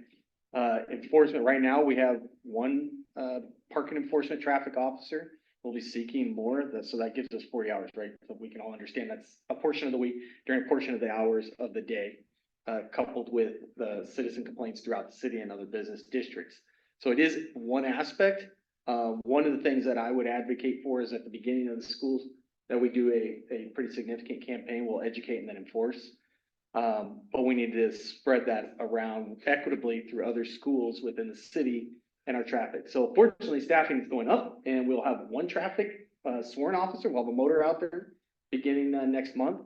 And we have a bunch of people in the academy, so we expect that we can do a little bit more. But certainly needs to be a collaborative effort. I'm fully committed to doing significant enforcement, especially as we kick off the next school year. Once we come with an implementation and a plan, we can certainly help on that. And in the meantime, I will add, and I shared this in some of the business districts, if you see that, call it in. From an operations perspective, I'm data driven, so if I get no calls, I'm not putting any resources to it. And I've shared that with downtown. If you're not calling and telling me about thefts, then I don't think there's a problem and I'm not going to deploy our resources there. So part of it is for me because I'm very much data driven. Give us a call, let us know, and if we find out that's a problem and we get those concerns, I'll send people out there even before we get to the final phases of this. So. Thanks. Thank you. And then will the signage be different to demarcate the difference between parking and loading zone than it is today?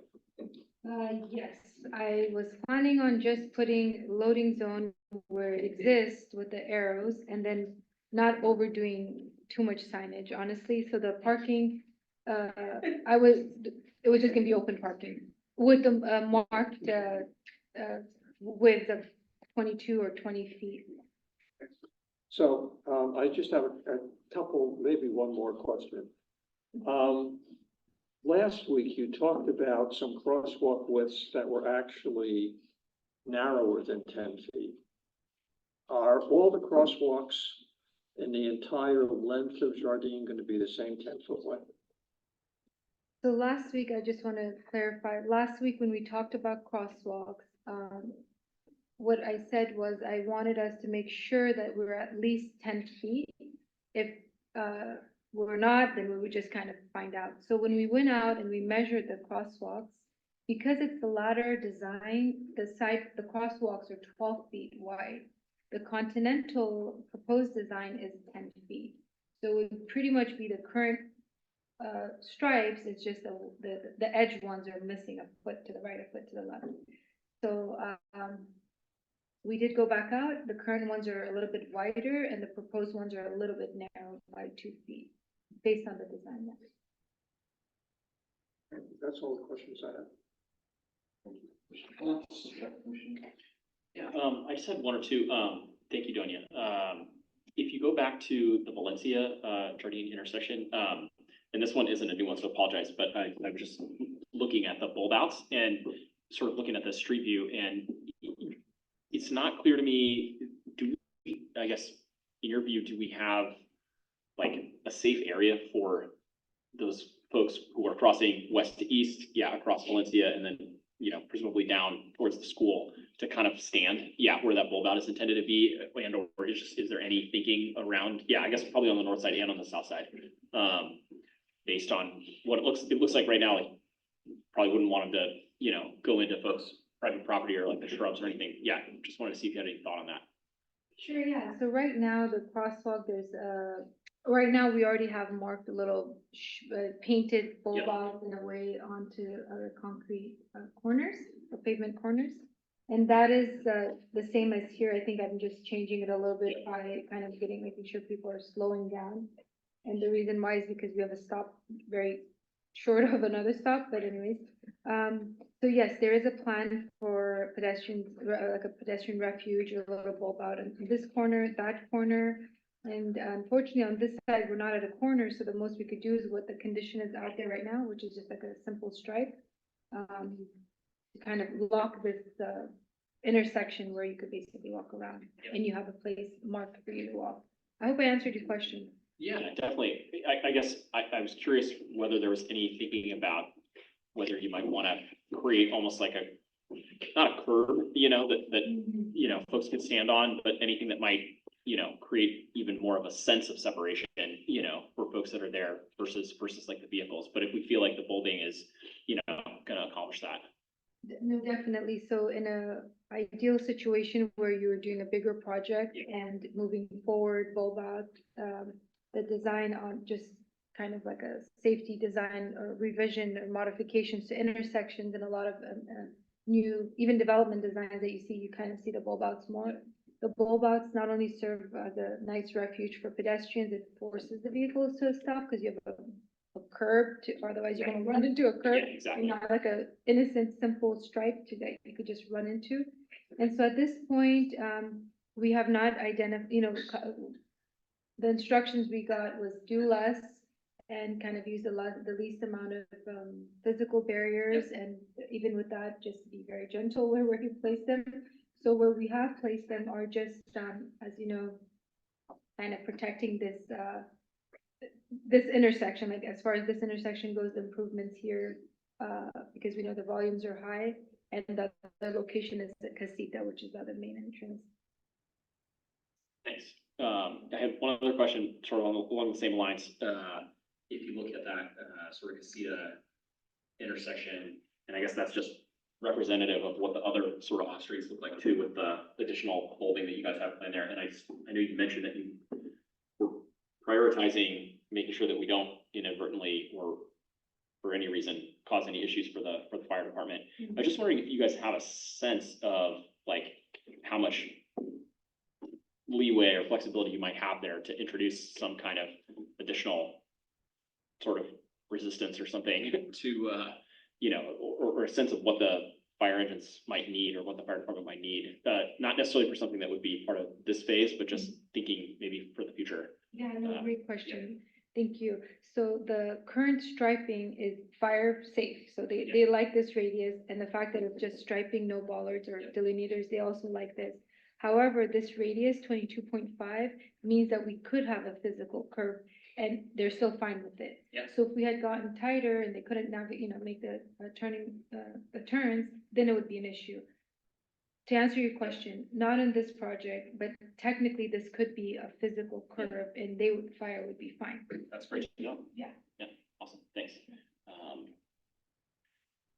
Last question, just following up on Commissioner Energy's question about sort of the LASD folks.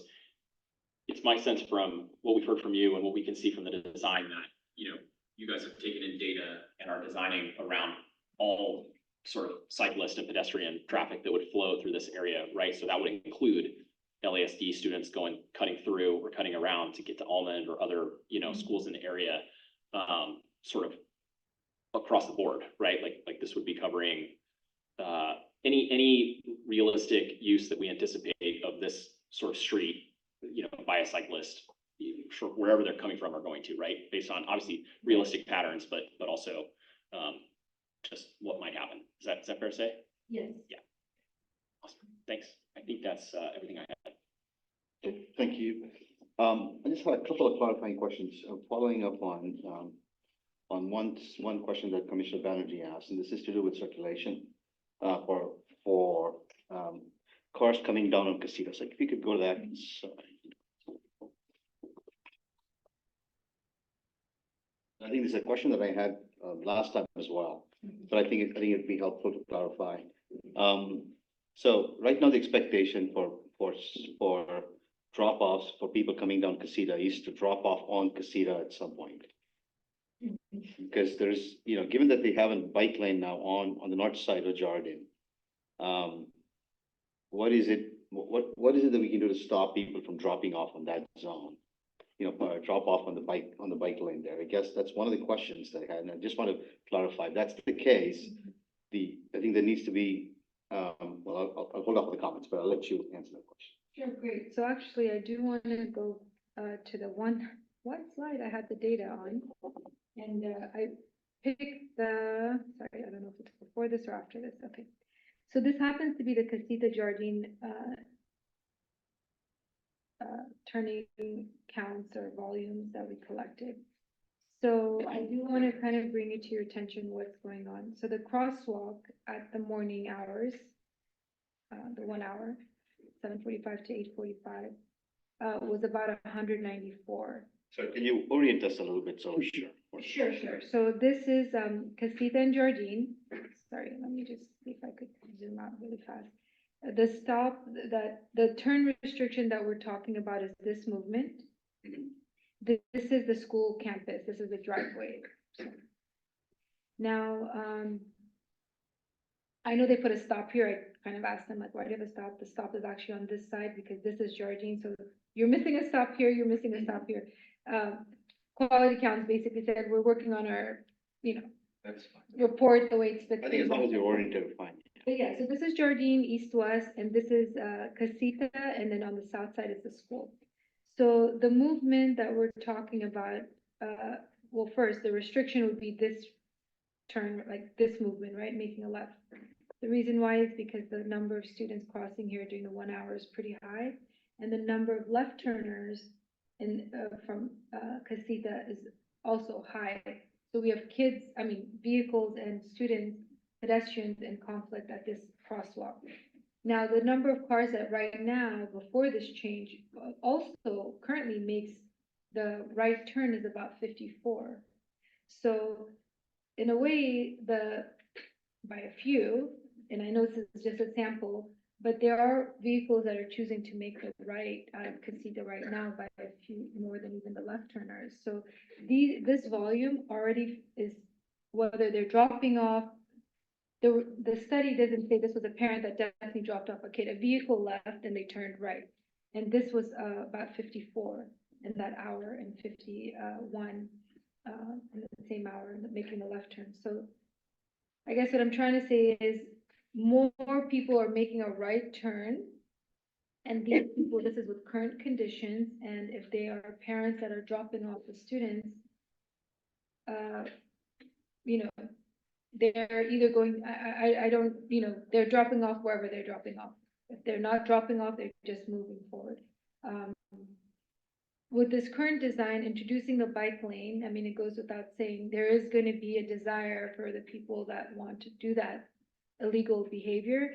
And that's why I'm so lucky and happy to have PD in the room, because the point of enforcement is to stop those behaviors. And without education, maybe early in the school year or when this project gets implemented, driver behavior has to change. And the only way, sadly, signage is not alone going to change the behavior. We need help with enforcement. And the second thing is education. And I have young kids, and so when they bring something from school, like they're actually calling out parents, like, don't turn, not for me necessarily, but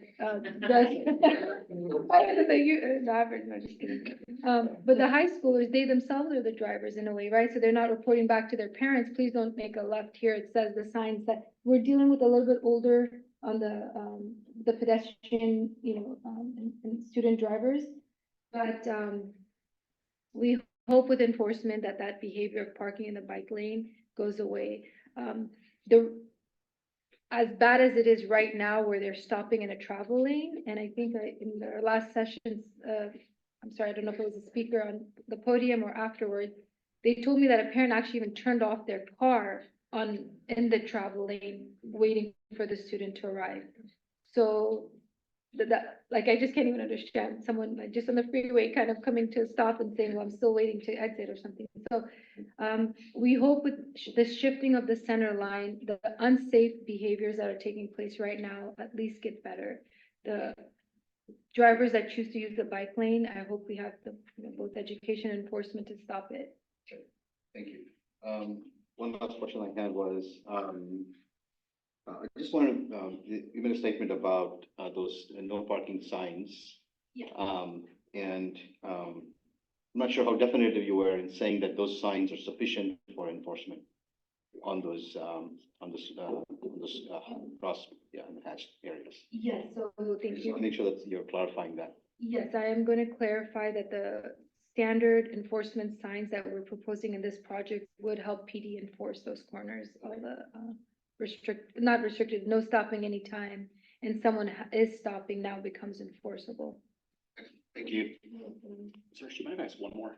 Sure, go ahead. Thanks, thanks, Tony. I realized I had one more. I think there was a little bit of conversation around, sort of, obviously we're trying to make all the off streets safe along with this, but we have this safe routes to school plan and, sort of we're focusing on like Panchita and Casita as sort of flowing into Jardine. And, I had a question. I'm not sure if we already do this or if it's possible to do it, but to like have signs that maybe indicate that this is a bike route or a safe route to school, for folks along those side streets to like help them funnel into the ones that we want them to come to and from.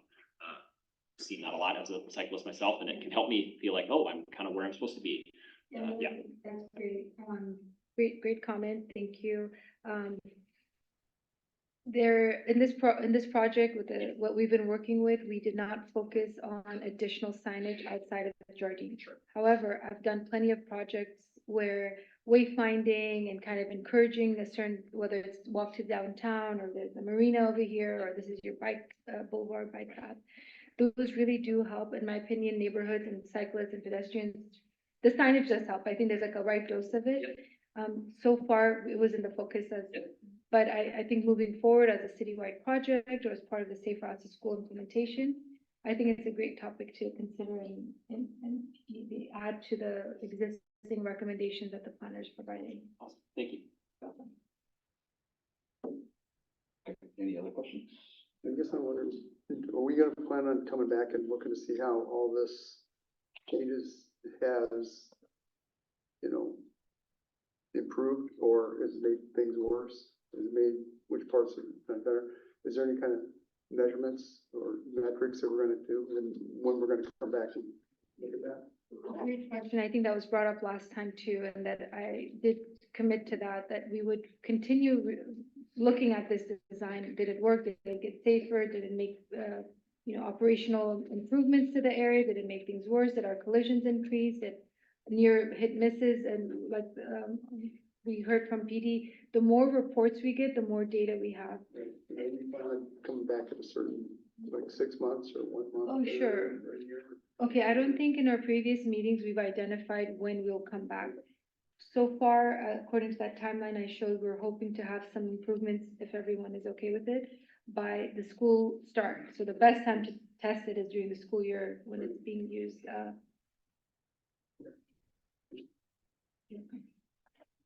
Okay, thank you. I'm gonna open it up for public comments now. I'm gonna give 3 minutes for each public comment. You could call out your name, you come up to the podium, say your name, and make your comments would be great. Kelly Corley first, please.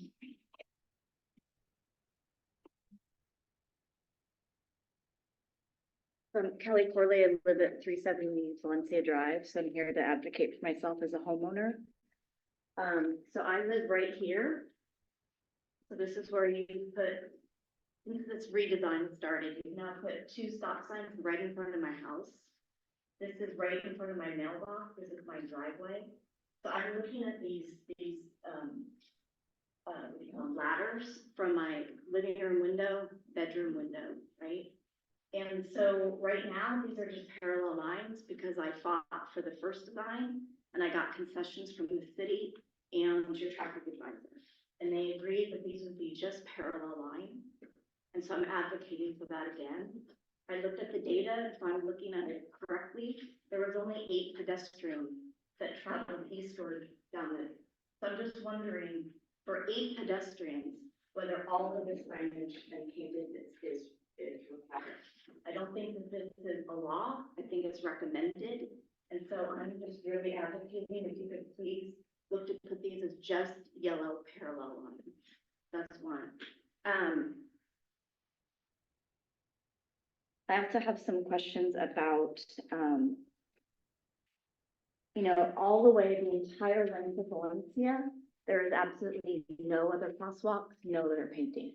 So it just, aesthetically, you're going down this really nice wide street and then boom, you have stop signs and paintage. So I'm just really advocating if you could please reconsider putting out a ladder as me as a homeowner who's going to be visible to those 24 hours a day for something that you're trying to fix 15 minutes in the day. I think afternoon is different. Kids are leaving at different times. Not everyone has a 7th period. My other question is, how are you going to remove the current striping? Are you just going to scrape it off? Because then not only are you going to have new paint on the ground, and then you're going to have scraped paint that has been removed, and that's going to be a serious eyesore as well. So I'm wondering how you guys are going to be dealing with that. The loading zone right now, it's blocked off by cones. And are those cones going to stay? Again, aesthetically, those are really ugly to be looking at all the time. The front Almond loading zone right now is only one car can go through, and you have these super wide benches that I don't think anybody uses. Could you remove those benches and actually have 2 lanes to increase the throughput of drop off in the front of Almond? They do it at Almond School. They have 2 lanes for drop off, and to consider then increasing the drop off in the front of the school. And then the other thing, just as a homeowner, where you're putting these parking, you have people parking in front of mailboxes, and here, a lot of people park right in front of my mailbox, and my mail delivery person says, I can't deliver your mail. So I think that's another thing that you have to think of. Thank you so much. Yeah.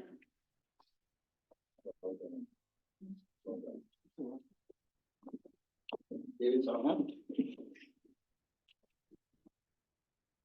Sarhan, Distal Drive. On September 27th, the community sent a petition to the city council, city manager, city engineer, Los Altos High School, and Los Altos Police Department, advising of our concerns with the new Jordan Drive design implementation. I'll repeat, September 27th to today. We have 3 issues. The current city plan addresses some safety concerns, but fails to address our safety concerns in a true and adequate manner.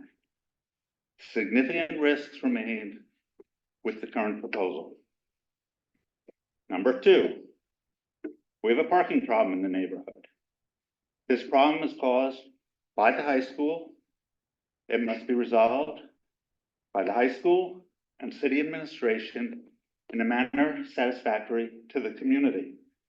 The city administration, which will implement whatever new plan is agreed upon for Jordan, also has the ability to fix the parking problem across the neighboring streets.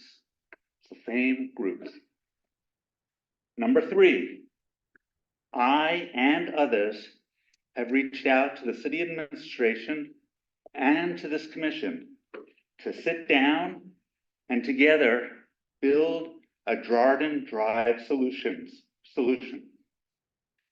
Our requests have been ignored or turned down. One-way speech, 3-minute speaking allotments at these commission meetings do not constitute working together with the community. The city has sat down with the school. They've not done the same with the community since September 27th. It's incredibly disrespectful.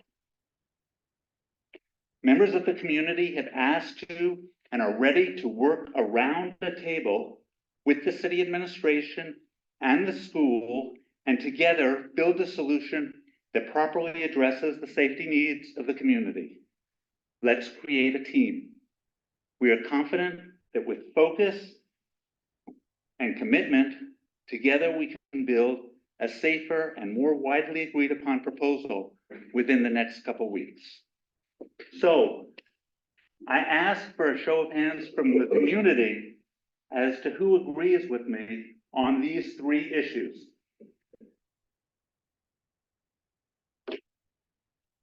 As we each raise our hand, we also represent the many voices of the broader community not able to be here tonight.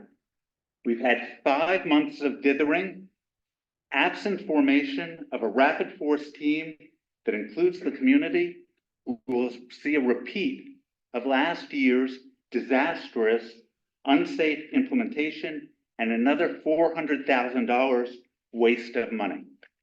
Chair, may I ask the speaker a question? One more question. Okay, thank you. You, David, can I? Yes. ask a question? I think it was your point too. Is you said there was still significant safety concerns from the community without taking a super long time, maybe just another minute or so. Could you just bullet point some of the areas that you're concerned about still? So you've got parking along the right next to the tennis courts. You've got a bike lane. So in order to park, you have to cross the bike lane and then back out. You've got people who live on Jardin. And if they try and go out of their driveway, they're gonna go right into these bicyclists. They don't have the visibility in order to see them. This crazy thing with casitas just creating new issues. You're just gonna move some of the traffic. You're gonna have people dropping off their kids on Valencia. You're gonna have some of them maybe dropping them off on Casita, but then they're gonna have to walk across. And so you're just moving the issue. The problems aren't solved. It's better than it was, but it's there, and it's an accident waiting to happen, and the net lanes are narrow. 5 foot, why was 6 feet good for a bike lane? Now 5 feet is good. What's the science say? Should a bike lane be 5 feet? Should it be 6 feet? What sort of barrier is required between a bike lane and a vehicle traffic? Where's the science? The reality is we know that the bicyclists they enter at the bottom of the tennis courts, they enter at the top of the tennis courts. They can traverse inside the school. If you have a shared vehicle bike lane, you solve much of the problem.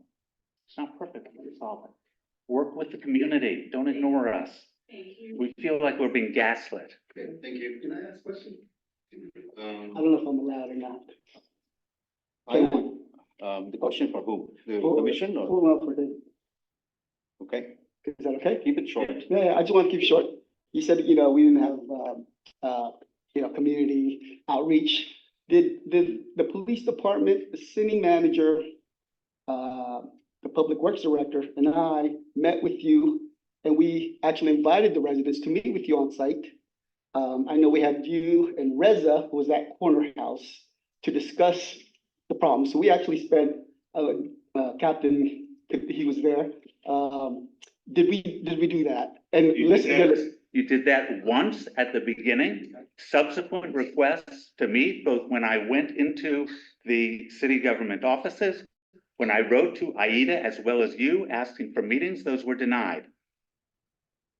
And I believe others here have had similar experience. And moreover, I would expect that in a situation like this, the city administration would reach out to the residents. If we hadn't pushed and had that meeting and brought you folks here, we wouldn't even be having this discussion. I just wanted to say, because you said we didn't meet with you, we actually did. You met with us right after the letter, and that was it. There was no meeting, there was no meeting to build a solution to this problem. Thank you, yeah, I think we understand this clearly. Yeah. Michael Emery?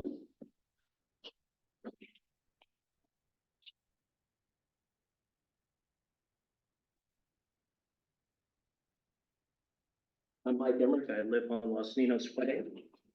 And I'd like to thank David for bringing up a lot of things I was going to bring up. And I wanted to point out that currently on Los Altos school website, they state there's some students parking available in the parking lot. By the way, it's only 62. But these are only available by permit. Students who drive but don't have a spot in the student lot will have to park on the side streets. They recommend Alicia Way, Panchita Way, Los Ninos Way, and others. If the student parks on the side street, they need to make sure they're not blocking a driveway or crosswalk. Please note that several of the side streets prevent street parking during school hours. As I mentioned at other meetings, we have approximately 150 students parking on the side streets. I think that you counted them as pedestrians. Those are not accounted for properly. And the high school has only approximately 62 student parking today in the main parking lot, of which 20 or 30% is not even being utilized. If I was going to give Los Altos High School a grade, it would be an F- or an incomplete. The amount of parking spaces on campus is insufficient, and the allotment of parking permits to the students has failed. The school has ignored not only the neighbors, but the students with respect to their complaints. We have been told that the parking situation will be better after construction is completed, but we have yet to see any plans. I observed many articles regarding the lack of parking in the Talon, and also these were written in 2019. Back then they had 150 spaces.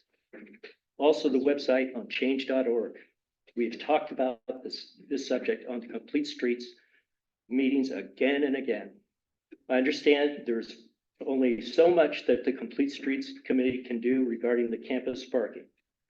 And I would like to reiterate what David said. We need to have a committee that encompasses all these groups to come up with a solution that is both safe for the students and the parking situation on these side streets north of the tennis courts. Thank you. Thank you. Bill Bassett.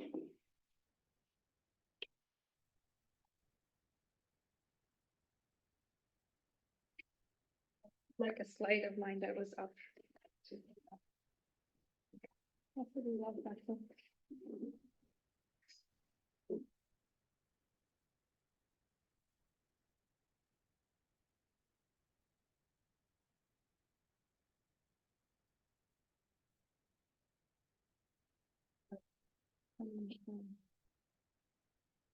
All right, I don't know if I'm in the Zoom still. Okay, back to me.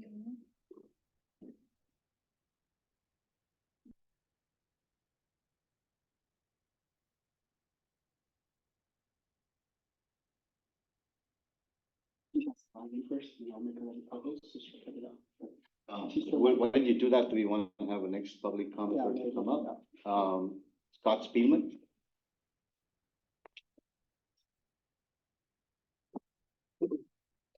Thanks again. My compliments to this commission because you've asked excellent questions. So thank you for being here for hard work.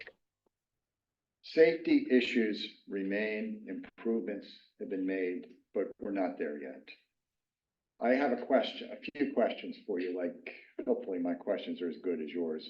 Number one, why are there 2 bicycle lanes on Jordan? What's the traffic justification for the bicycle lanes? From my understanding, I've seen a resident study of the bicyclists, and there is minimal bicycle traffic going east to west.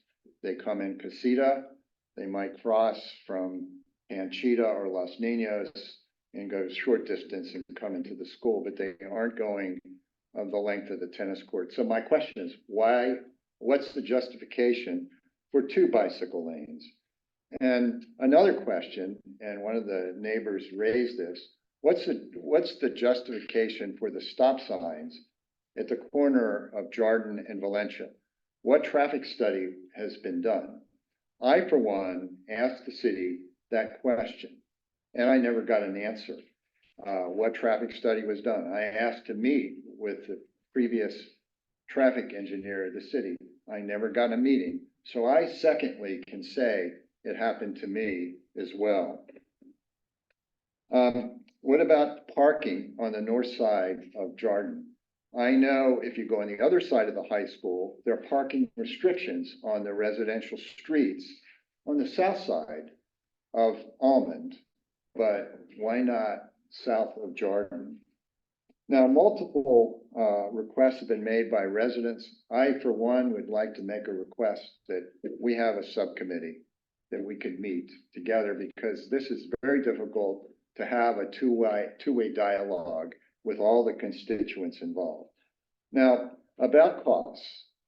It's been raised, but let me reiterate that a year ago, the city spent 400K or more in a flawed design, and we're back doing this again. Let's make sure that the next implementation doesn't repeat history. I think you all have that same concern that I do. And so I think we need a meeting. I really do think we need a meeting with all the people involved. So we've done this through the city with other issues. Why not this one that has so many people interested and engaged? At this point, I believe there are too many conflicting and unresolved issues to go ahead with this plan the way it's presented. More work needs to be done, and a lot of folks would like to help and volunteer their time to make this a better solution. Thank you. Thank you.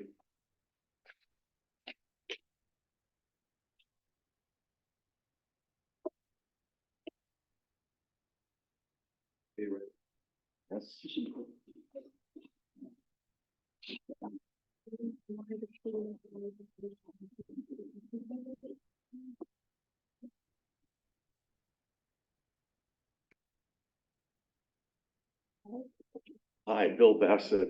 I'm concerned that inertia is going to cause us to make the same mistake twice. So we have to sit back and use our common sense. Easier said than done. Look, I could tell you exactly what's going to happen on Casita. Cars are coming down to drop off students. When they get to the stop sign, when they get there, they're going to see, oh, this person is stopped over here. And people are behind me, they don't want me, they want to continue moving like I wanted to continue moving, coming down to Casita. So that vehicle can say, well, I can only go one way. I don't want to back up more traffic behind me, so I go right. Now, when they go right, there's nothing behind them. This car stopped. So what are they going to do? Somewhere along here, they're going to make the drop off. Those students then are going to cross in the middle of the intersection. We have a bigger problem, a big problem. Now, these cars are still going to do that, as is this car is going to stop. So we're creating more problems than we're solving. Well, nothing's perfect here. It'll never be solved, but we don't want to create more problems. That's what we don't want to do. Now, under the vehicle code, few people understand this actually. There's a crosswalk here. It's called an unmarked crosswalk. All right, so kids can be dropped off if they're dropped off here, and they can cross right there. It's legal. Now, what are they going to do when they're dropped off here? Well, then it's not legal to cross there. But what are they going to do? They're not going to walk all the way back here. It ain't going to happen. They're going to just go right across the street. And if you can't turn left, you're forcing cars back into the congestion. Here's the congestion. Here's the way out of the congestion. So let them get out when they want to get out. So we're just forcing them back this way. Let's not make another mistake. That sounds silly, but that can easily happen. I can accept this if we don't make if we permit left and right turn from Casino. Thank you. David, Malu?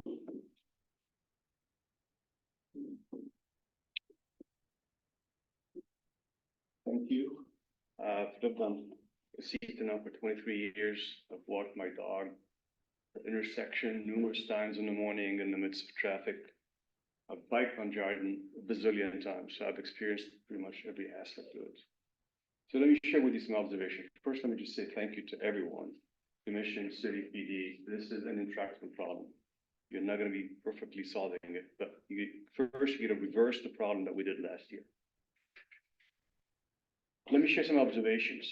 So in the morning, right about 8 o'clock, we get the river flow, about 20 minutes, 25 minutes, of river flow students. And they come down Casita Way on both sides, walking and cycling, bikes and e-bikes at all different traffic speeds. And so there is no crosswalk. They're just crossing the whole intersection. Straight, diagonal. And with all due respect to my very good friend Bill here, they also cross in the middle of Jordan too. And cars do stop in the bike lane. And by the way, I'm talking not all about this current implementation, even the prior implementation.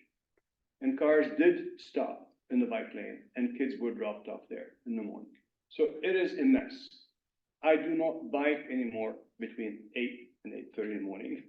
But I do walk there and I see how crazy it is. So the left turn from Casita onto Jordan is a disaster. Is a disaster. Because cars would come and sit in the middle of the intersection and they try to make their way through this flood of students coming in. And it's just a disaster waiting to happen. So please make that left turn, inhibit that, at least for that half hour. Doesn't need to be 2 hours, even just 8 to 8:30 is good enough. Second, I would love to have PD park all day there. I know it ain't gonna happen. And behavior here is gonna take way more than just occasional enforcement to change behavior.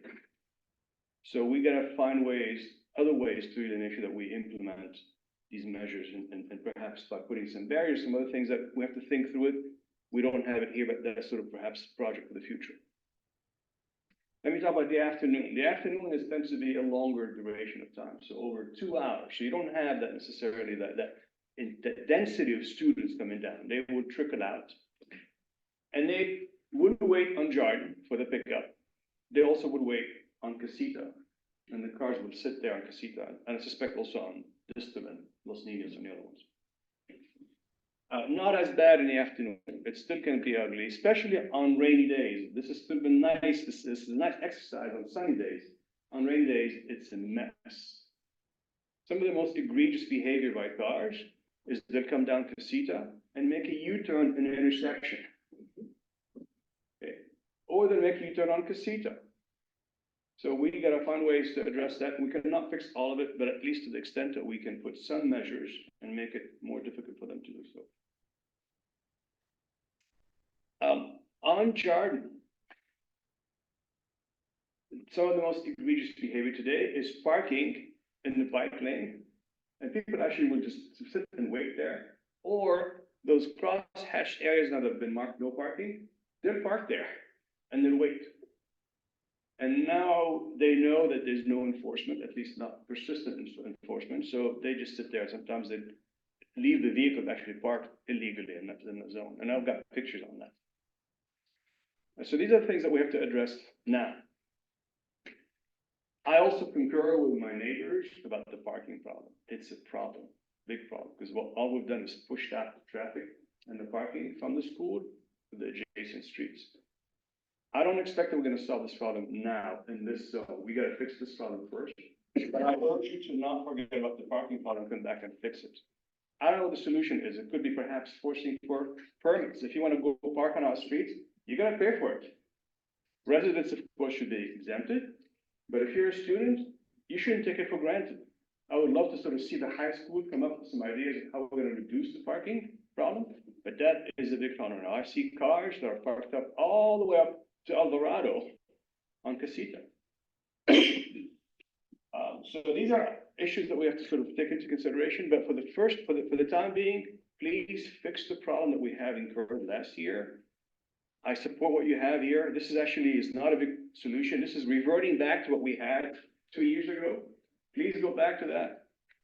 I do support, with all due respect to my neighbors, I do support the no left lane, even for just half hour. The left turn, excuse me.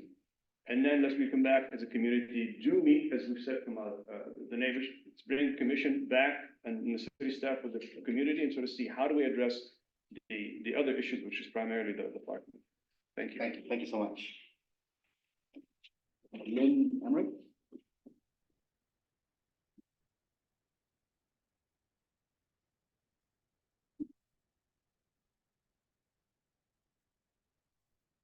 I'm on Los Niños Way, and everything my neighbors have said, we all suffer from all the time.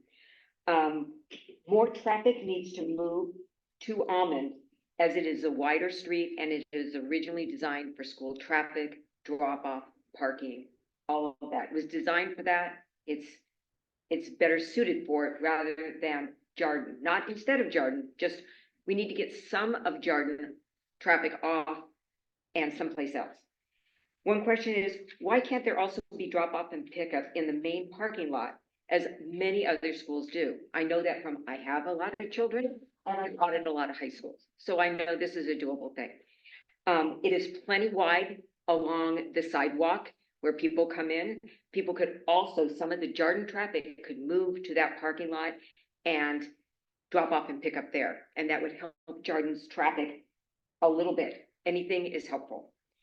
When the portables leave, because Derek said last time that in a couple of years, the portables might leave. I beg that that turns into additional parking. It's right there. I don't know what the plan is, but more parking. The school has got to help us out with the parking. We cannot be their parking lot, as they put on their website. Go park on Panchita, go park on on Los Niños, go park on Distal. That we are not their parking lot. That's not fair. The high school needs to create the parking and parking in what Kelly said, parking in front of mailboxes, almost every single mailbox on the street. We have literally gotten notes in our mailbox from the post office saying, I'm sorry we couldn't deliver your mail, your post office was blocked. They can get out of their truck to give me a note, but there's no mail sitting there with it. And it happens more than once. It's crazy. And apparently it's legal to park in front of a mailbox. So I don't know what we're supposed to do about that. They even blocked our trash cans on trash day, and they can't be picked up on more than one occasion. I sent at least 2 pictures to Derek about that. And that happens. Cars park in front of driveways and they sit there for as long as 20 minutes waiting for their students. And we'll be coming out and we're coming to pull into our driveway and we put on our blinker and they sit there and we have to honk and we have to gesture. And to the point where I've almost had to get out of my car to say, hello, this is our driveway, can we please park? And they're kind of hesitant. So, I mean, the disrespect by students and parents is unbelievable and we're suffering and we just want help from the school. And we're not getting anything. We're getting kind of a, so sad, too bad, your problem, not doing anything. So that's the frustration of all of us. And we have many neighbors who have been here and just can't come all the time. They're out of town on business.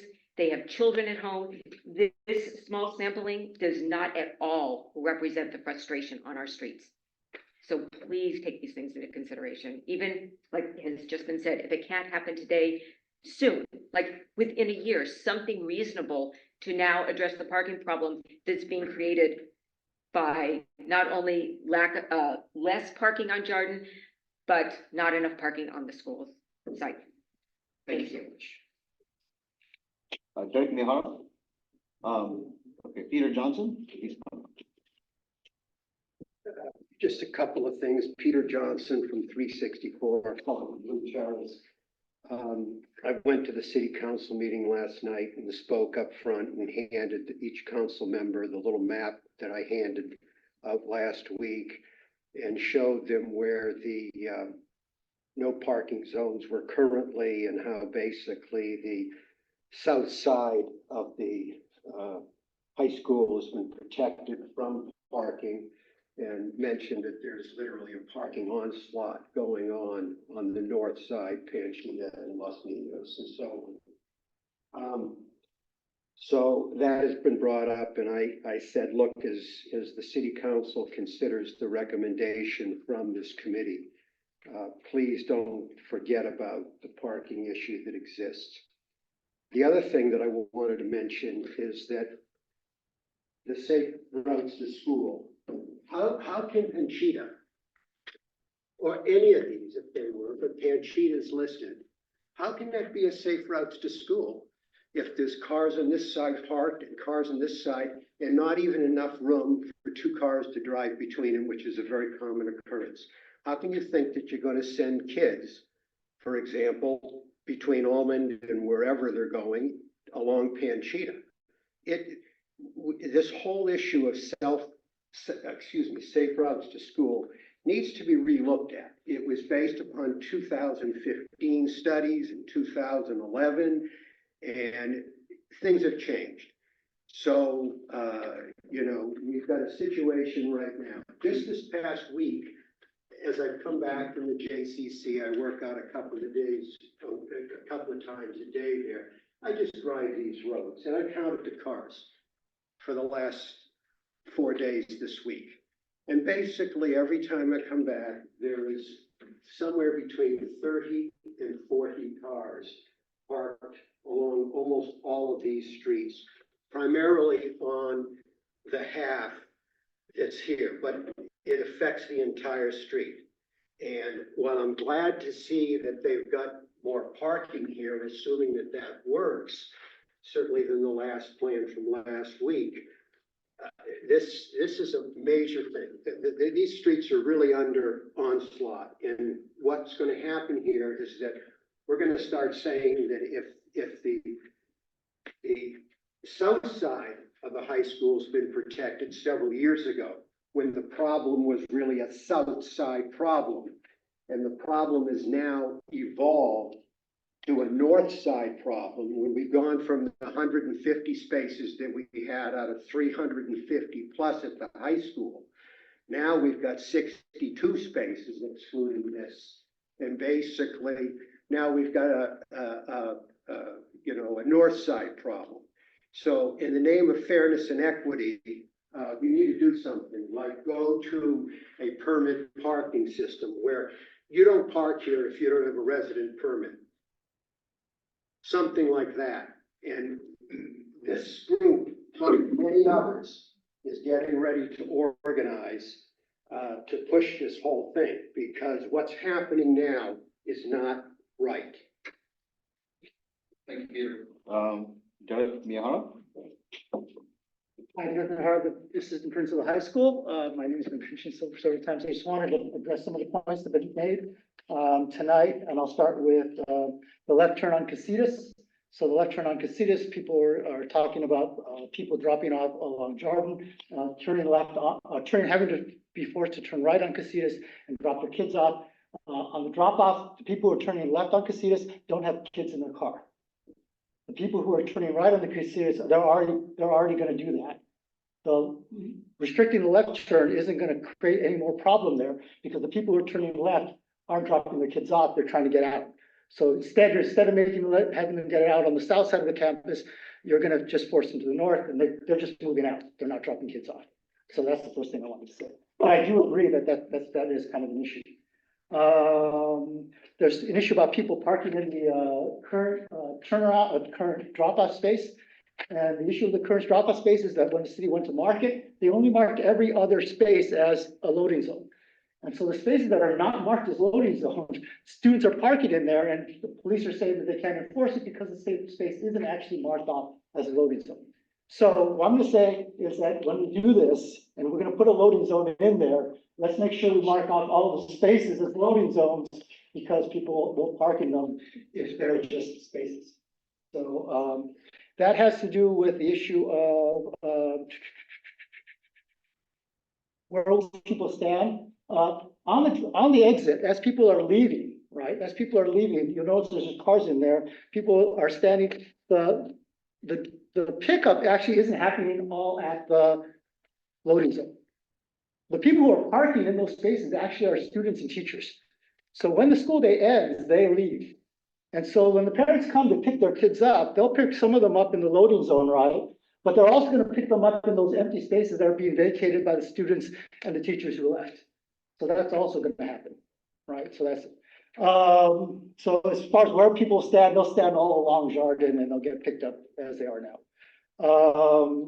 The drop off, the turnaround on Almond, I just want to mention, someone mentioned the turnaround on Almond. The turnaround on Almond actually is 2 lanes already. We're trying to get those concrete benches moved. It takes a forklift, so I'm trying to get them out of there. But as it stands, the thing actually is currently 2 lanes. There's a drop off lane and then there's an exit lane. So we're trying to make it better, trying to make it safer. Those benches aren't doing anything. We're all trying to move them. I'm sorry that they're there. I didn't realize this was going to be a problem as quickly as it was. I'm trying to get them out of there. We're issuing permits. Don't know that's going to work. Apparently there's not enough. There were 20 spaces open. I issued 30 permits. I don't know if they're all been taken. I'm going to go out and look again. If they're not spaces taken up, I'll issue some more. The problem for the spaces, though, is in a few weeks, we're going to lose about 10 spaces in the lot, because we're going to have to put garbage dumpsters over on the side with Valencia, because the next construction project, and I'll just remind you all, construction is not done. The next construction project will be the cafeteria. And there's a dumpster area behind there. They're gonna use it for construction access. We have to move the dumpsters out of there. The only place we can put them is in the parking lot. So, I mean, I sympathize. It sucks. The school is twice the size it was when I started. The movement has been moving back to the back of the campus. Building has been moving to the back of the campus, which has done two things. It's taken out parking lots, which used to be in the back of the campus, and has made it more advantageous for students to park back there. So essentially, when someone asked me in the last years, how did this happen? This happened over a number of years of construction, additional students, and then the movement of the campus to the back of the current lot has created all of this. And we're trying to do, I mean, I know it sounds hollow, we're trying to do our best, but I continue to believe that the high school is trying to be a good partner in the community. So, thank you. Thank you. Was the last comment I have? Anybody else wants to make a comment? Any other comments? Okay, all right, I'll bring it back to the commission. I wanted to see, give the staff the opportunity to maybe answer a couple of questions that came up. One was, there was a question about what will happen, how the old striping would be removed and, you know, that process, if you would want to address that. Yeah, great. That was a great question, and I'm glad that we've seen what happens if you simply try to save a little bit by just, you know, grinding off the pavement marking, the stripe, and then, you know, save a little bit of pavement. So while we as staff haven't actually gone into the construction drawings, these are all conceptual, so just something graphic to quickly move this conversation forward. The construction drawings is where we describe what treatment we want, and my recommendation will be, and I haven't shared it with the staff yet, would be to basically do basically an overlay. So it would be grind off and pour fresh pavement at least 2 inches, and then you have a clean canvas to work on. The paint takes on better. It'll do what we want it to do in terms of visibility and the lifelong product that we're looking for. If we just simply grind it off, it would kind of, chunks would come off, the paint won't hold to that material.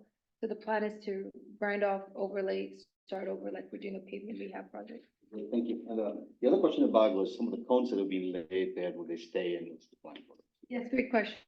No, all the cones, I plan on getting it removed. I don't think they're needed right now exactly, and we won't, the proposed design does not include orange cones being put out there. It does where you do see the circular little dots in some sections of the patched areas.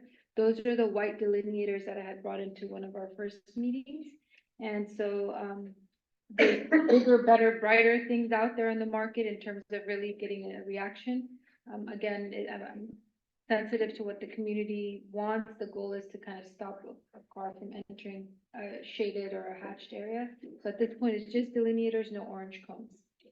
And the last question was about, just to clarify, the loading zone and the markings, if you want to address, and then the enforceability of the. Sure, yes. So I myself also witnessed, and you know, if you know that every other parking got marked with loading, parking, loading, parking. I wasn't here to understand the point of that. And this design that we're proposing, we're kind of clustering the loading zone. It's to make it very clear that this is loading and the rest is all parking. So yes, there will be signage like I'm showing here. See if I could zoom in a little bit better. You know, so we plan on putting signage. I didn't have a curb color in mind, like green or something, or yellow to say temporary, quickly move, like you see in the commercial areas. Maintaining pavement curb colors is another cost the city, you know, have to take on if we want to continue maintaining it. So at this point, signage would be what we would plan on use to identify the loading zone. Okay, thank you. Any other questions for staff? I have a quick question. Yeah. Last time in January when I was here, there was a proposal for a multi-use path on the other side of on Hardin, opposite the school. And then we asked some questions about, okay, what's that? And then what was pictured in the drawing wasn't exactly what was intended. So now we have a new picture tonight.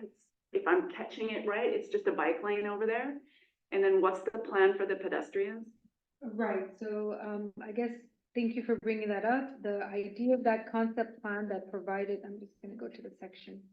The idea of that proposed plan in one of our concept plan was a shared bike lane, pedestrian shared space.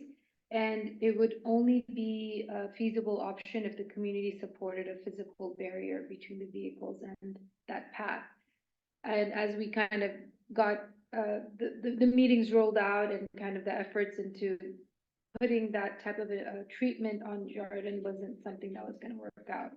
So while it was a concept plan initially proposed for a shared space, we could only do that if we had a physical barrier, whether it's a planter strip or concrete curbs. It had to be it would have to be compliant to the section. And so we moved away from that. And at this point, it's just a 5-foot bike lane on the north side only.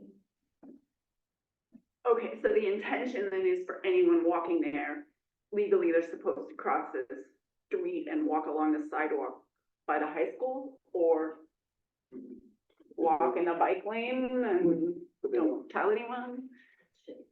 Right, so where we have provided the crosswalk that they are right now at Panchita and Casita, the goal is to get pedestrians cross and be on the 7-foot sidewalk space.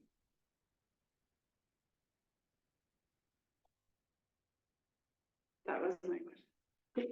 And then just so you know, I'll just add a little bit, another, I think it was a high school teacher that mentioned, and she actually sent us information with maps and assessor maps, which is so great. Her question at the previous meeting was, the street is so much wider than you're showing. We technically have the width to accommodate these things you're talking about. Why does it seem so tight when we have more room? Which would kind of bring to that concept plan that would have provided the space for bikes and peds. And so, of course, the exact property lines were not looked into for this project. And when we measure against the recorded maps and the width that we're working with, they don't match. So the true width of Jordan is a little bit wider than what we're seeing here. And of course, with development or where the homes are and the landscaping and where the fences are currently, it was a topic that we're not going to dig into this project. And so therefore, she had a point. Yes, the true width of the street is wider. Concept plans that provided creative ideas obviously were not the chosen ones. So we moved to something given the width we have and the ability to have bicyclists move in both directions. Hello? Yeah, thank you, Donia. Just want to clarify. There's nothing in this design that we're looking at today that would prevent the city from leveraging or using that additional space that you're talking about in the future to accommodate like more pedestrian flow if later that became the topic of conversation. Is that fair to say? It's very fair to say, because all we have is, we would be back here again, we'd be wiping it all. Yes, exactly. I mean, it's basically we're striping something on a pavement that has, width of 41 or something feet. There would be a much bigger conversation. It would not just impact Jordan, it would be citywide. Throughout the city, we actually, part of our exercise of looking at Jordan, the staff and I have walked all the streets that are planned for the pavement rehab for the year. And unfortunately, there's not that many. There's about 10, 12 or some streets that have been, for rehab. And so we went out and we were looking at it because we wanted to measure how much material would it take to, whatever. And we were seeing a pattern that the widths that are actually paved and the true, width of the city's right of way are not necessarily consistent. Most cities, older cities, this is very typical. And so that would be a much higher conversation to identify property lines and whatnot. Understood. I'm just trying to make a point or ask that, nothing we're doing today would prevent us from exploring that further or doing any of that work future. I think I heard that. Yeah. Right. We're working within what we have. Yeah. Yes. Yeah. Thank you. Any other questions? No. Okay. All right, I'll bring it back to commission for comments. Just the staff, what are you looking with the commission today? What are you looking for? We're hoping that, this recommended plan is supported by the commission, and if you feel that it is, at least helping the safety concerns and issues that we're seeing, that we proceed forward to including this, street as part of our pavement rehab for the summer, which would be, kind of removing everything we have, repaving the street with a couple inches of new asphalt and striping to what we're seeing here, which would be additional, striping and signage as part of this project. So we're looking for your recommendation. Okay, thank you. Yeah, we look back to the commission for comments. So let's go through comments first, and if someone wants to table something for discussion, we can bring that back as well. So why don't we go with comments first? Go ahead. Yeah, so I'll start with some comments. And I really thank all of you that are still here. You've got amazing patience as well as passion. And I think you've been very articulate in terms of what your issues are, both tonight and the previous meetings. The reason, I'll just put a little context here. The reason that I went onto the campus on Saturday and then again on Monday, and I had a meeting with the vice principal, and then he actually walked around with me, was because I felt like I heard a lot from the residents, but there were a couple of constituencies I didn't hear from very much. There was a very passionate student, one, at the first meeting, and I believe a faculty member, and since then we didn't hear any at all. And I really wanted to see what the students thought. And so I wanted to walk around campus and see. So I went there on Saturday just to see how the school was laid out. And I was actually surprised at the challenges that you have in walking around what is a very large campus because of the construction issues. And what I realized for the first time is if you exit or enter from the driveway by Casita on the north side of the school, you cannot get to the front of the school. So that was kind of interesting. I was also surprised by all the cyclists that were actually on campus on Saturday. And only a small percentage of them were actually high school students. They were younger kids, they were young adults, they were, because I'd asked them, I stopped every cyclist that I could get my hand on their phone. I said, will you talk to me for 2 minutes on the commissioner? And I'd like to know, you bike here, did you enter from the Jardine side or the Almond side? Every single one of them that I talked to entered from the Jardine side. I was blown away. And I talked to 8 cyclists. And I said, when you entered, did you use the bike lane? Of the 8, 2 used the bike lane. The other 6 came in the other way, either straight up Casita or came in from Jardine the other way. And then I said to all 8 of them, if there weren't bike lanes on Jardine, how would you feel about that? All 8 of them said, we really like the bike lanes. We think the bike lanes are safer. I thought that was pretty interesting. I came back on Monday. I called first because what I realized on Saturday was that when a 79-year-old man with a mustache is tapping on a young student's shoulder, it's not a good thing. I wanted to give some credit to the school staff because when I was over talking to some of the athletes, the head coach came over to find out what was going on, and I really appreciated that. So I did talk, and I checked in. I got a visitor's badge. And there were not on the bike racks, which are on the north side by the Casita driveway, there were 97 bikes parked there at 3:30 in the afternoon. Monday was not a clear sunny day. It was drizzly for part of the day, both in the morning and the afternoon. 97 bikes, 6 or 7 of which were electrified, and there were 4 or 5 electric scooters. When the kids, I was out there with the vice principal, when the kids exited school, and I talked to 6 6 of them as they were getting on their bikes. Of the 6, 2 of them were using the bike lane to go towards Valencia. The other 4 were going straight across. I also asked those 6, did they think the bike lane was important? And they said, yes, all 6 said they were important, even though 4 of them were going the other way. So I thought that was valuable. I then walked down Jardine and I saw a couple of bikes come out by the tennis courts. I think they came out that way primarily because they were with pedestrian friends and they were hanging around there with them. And they actually stayed there for a little while on the sidewalk on their bikes, and then they took off down the bike lane, one towards Valencia, one on the sidewalk the other way, rather on the bike lane the other way. So the bike lanes are used somewhat. I also think they're used somewhat on weekends. So I think the bike lanes do add value.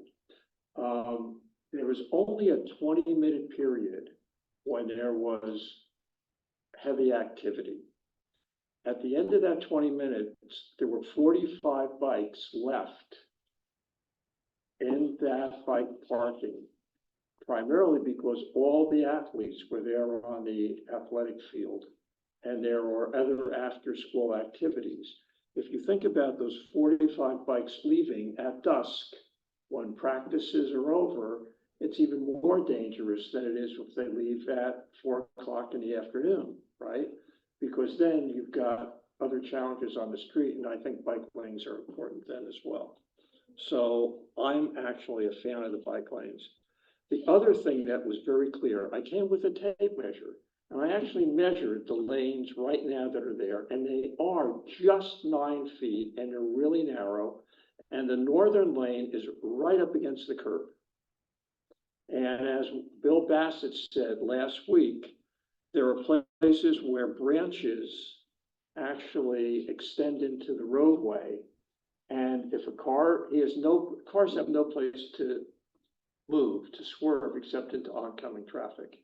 So I personally believe the bike lane on the north side, and this is my personal opinion, will get less use, a lot less use, but it does provide a buffer. And it provides a little bit of safety for a driver. Once you get past Pranchita to Valencia, the lanes expand to 10 feet. You wouldn't think 1 foot would make a huge difference, but it does make a significant difference. So 10 feet versus 9 feet is a big deal. And I think moving those lanes to 10 feet adds a lot of safety. And I think that's a really good change. So I think those 2 things are good changes. Where I live, which is near Los Altos Avenue, the bike lanes are not marked for bike lanes and pedestrians, but they're used by pedestrians. I mean, this is Los Altos.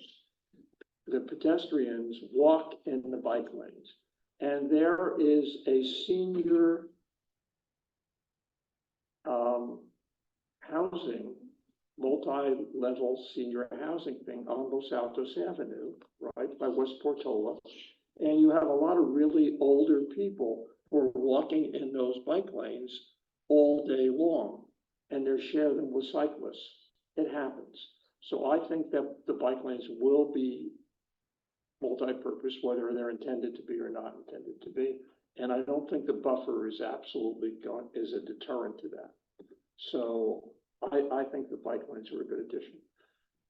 The parking issues are real, and they are horrendous on your streets. This session right now is not going to fix that. And the other thing, and it isn't going to fix it because we don't have that in our scope of work for this project right now, but I think as a staff, this is my personal opinion, that needs to come back pretty quickly as a second phase to talk about what do we do, especially on the streets that are designated safe routes to school streets, to deal with the parking issue as part of a safety issue. All right. And then if we wanted to expand that, I think as a commission, we could decide to do that. The third, there was another thing. I've talked already probably way too much, but, oh yeah. The school plan is to have construction to go through all of next year, all of next school year. So school, that whole campus is gonna be disrupted. And the way kids get on and off the campus for the next 12 months at least, the next entire school year in 2024, if they're on plan, will be disrupted. Construction's never on plan. So my guess is 24 year and part of 2025 is going to be disrupted. And, but what exists there right now is a huge safety problem, and it has to be addressed. Right? Is this proposal that's on the table right now perfect? It is not perfect, right? I don't know that we could get a perfect plan, right? I mean, we've got residents who would like to see no parking on Jardine. We have residents who would like to see more parking on Jardine, you know, and there, you can make a case for either one of those. I think that what's been proposed right now, to me, looks like a reasonable balance. So those are my comments. Thank you, Commissioner Katz. Commissioner Banerjee, you want to go next, or Tom? Okay, go ahead. Yeah. So thank you, Steve. That's very good.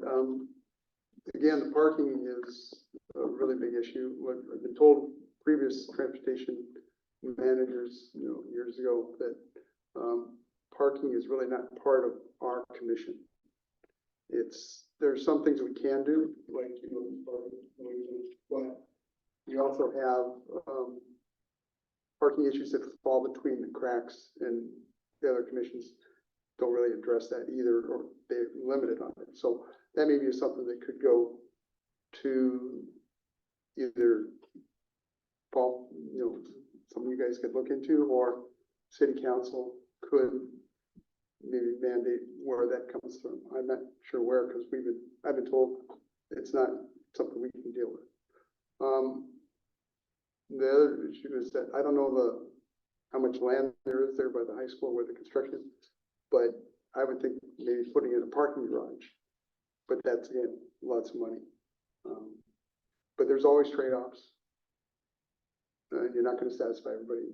So Steve said, this is good for what we have, you know, maybe the best we can do with what we currently have. On a separate issue, I would actually like to, we have a new city council member for in here, and I'd like to get your opinion on some of this, and if there's any ideas that the council can do for increasing parking around the area with the parking garage or anything else. Kind of putting you on the spot, I know, but. Well, I want to defer to the chair. I do not want to start commenting before all the commissioners have.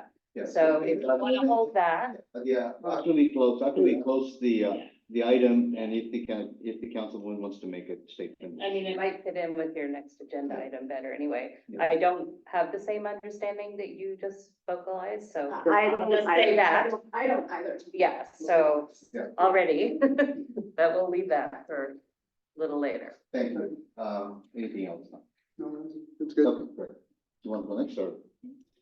Or Feel free, Stacy, yeah. Go ahead. Yeah. I don't want to repeat any great things that have already been said by my fellow commissioners or so much of the community, but I do want to spotlight a few things. I have also visited the high school on both sides, on Hardin and Almond, a couple of different occasions. And I've also spoke with a couple of the neighbors on her, you know, on the location or on the phone. And I appreciate that, because having your direct input is really helpful outside of the formal meeting. I agree with the comment that this isn't the focus of this is not solve the parking problem, not that you don't have a parking problem. And then it shouldn't be examined. I think the high school is hearing some of this and has heard some of this and is taking action by issuing permits. I'm gonna throw a wild idea out there. When I was in high school, the high school issued permits, parking permits to everyone who wanted one. And then it was first come, first served. And there was never an empty parking spot in the parking lot. Just an idea. The next thing, which I think Steve said really well, is we've had a lot of resident feedback and appreciate the vice principal coming to every one of these meetings and, you know, on most nights sitting by himself. I think there was the one night where we had the student and the teacher here.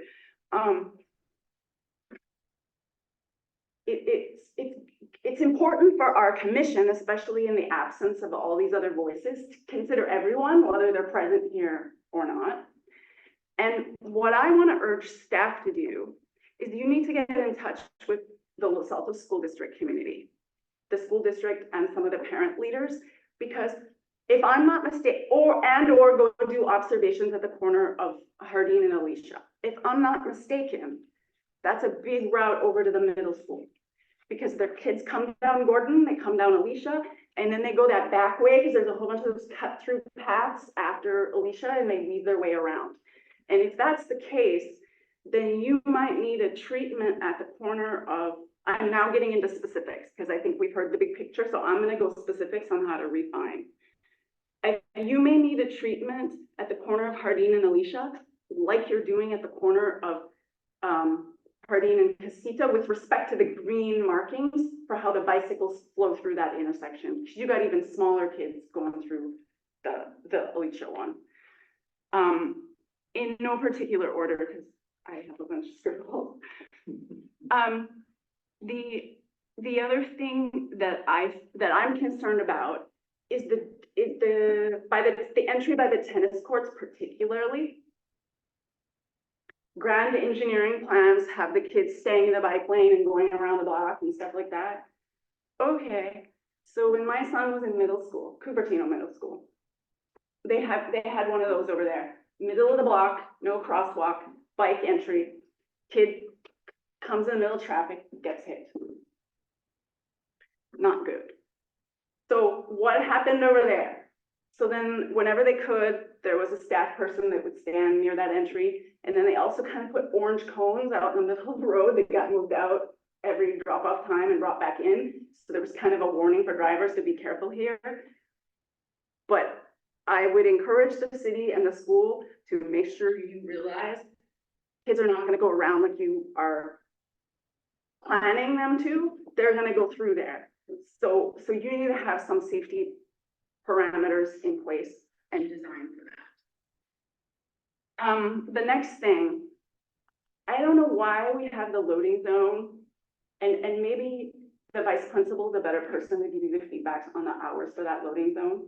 But to hog up those parking spaces from 7 a.m. to 4 p.m. Oh, okay. I don't, so whatever the chair wants, he can address that, but I don't know if you want to do that now or they can do that later with staff. Why don't we do it right at the end of the call? Yeah. So the hours of the loading zone, I'd be curious to see what the school thinks, because I don't think we should just block that off the whole day if it's not necessary. The next thing is, we talked a lot about the, at Casita, taking no left turn onto Hardin and the movements. And we heard from Nadim Malouf, who used to sit on our commission many years and who lives there, who said that's very necessary. And I've heard that. And I think the other movement that I'm now thinking of is if people can't make that turn movement, are we also going to see people instead coming up Los Niños and Distal? And then they're going to turn left onto Hardin, and then guess what? They're going left on Casita. So you now have the reverse problem. So the question is, do you need, if you're coming from Los Niños and Distal, you turn left onto Hardin, and you want to go left on Casita, should there be no left turn that way as well too? And I don't know the answer, but I think the engineers think once you start putting in controls like no left turns, traffic moves somewhere else. You have to think about where it moves and what's the impact and how you're mitigating that. And I think we've articulated why you need the no left turns you have there, but we haven't articulated what unfolds because of that, and do we need mitigations because of that? And that's really an action item for you guys, because I don't know the answer, but I know something's happening. And then, Once you get comments on yeah, I'm trying to get through them quick. I better pick up my pace, actually.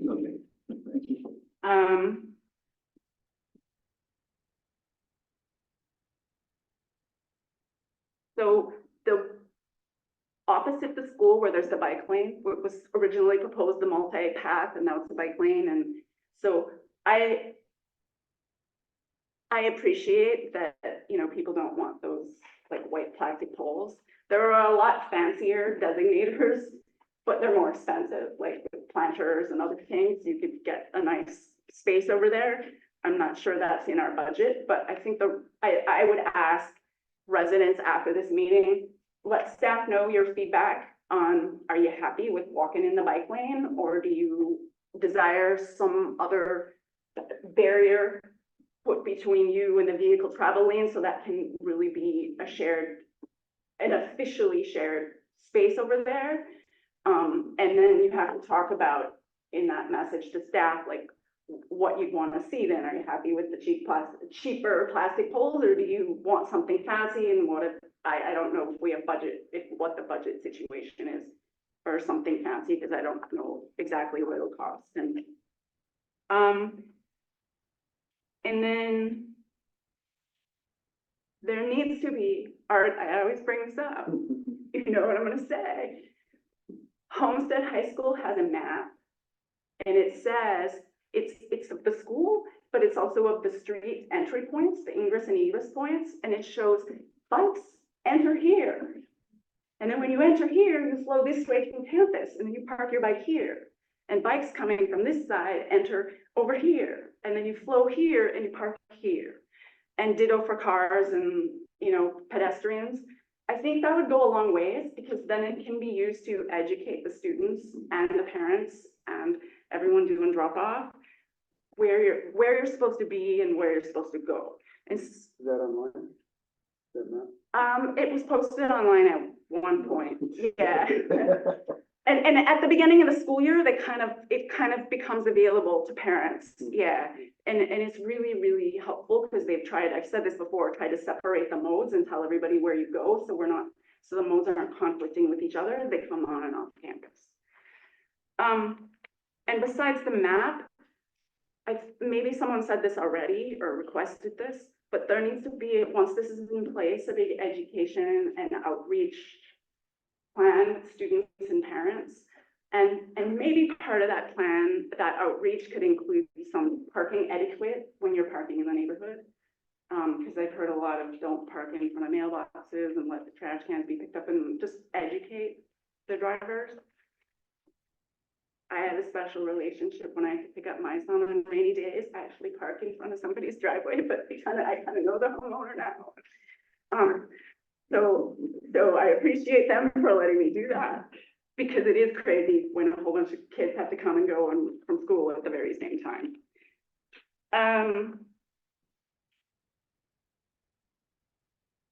Those overall safe routes to school maps that you keep showing at the beginning, that's from the Complete Streets Master Plan. Okay, so here's the deal. The Complete Streets Master Plan was started before COVID, but largely done during COVID. And for some of the school, there were observations done, but for some of the school communities, the staff and the consultant wasn't able to go out and get a lot of that feedback. I think some of the maps in the southern part of the city, parents said, we want to give you feedback. We'll meet you on Zoom, and gave a lot of feedback. Some of those maps are a lot fewer blue lines directing kids to the right route that's actually being used.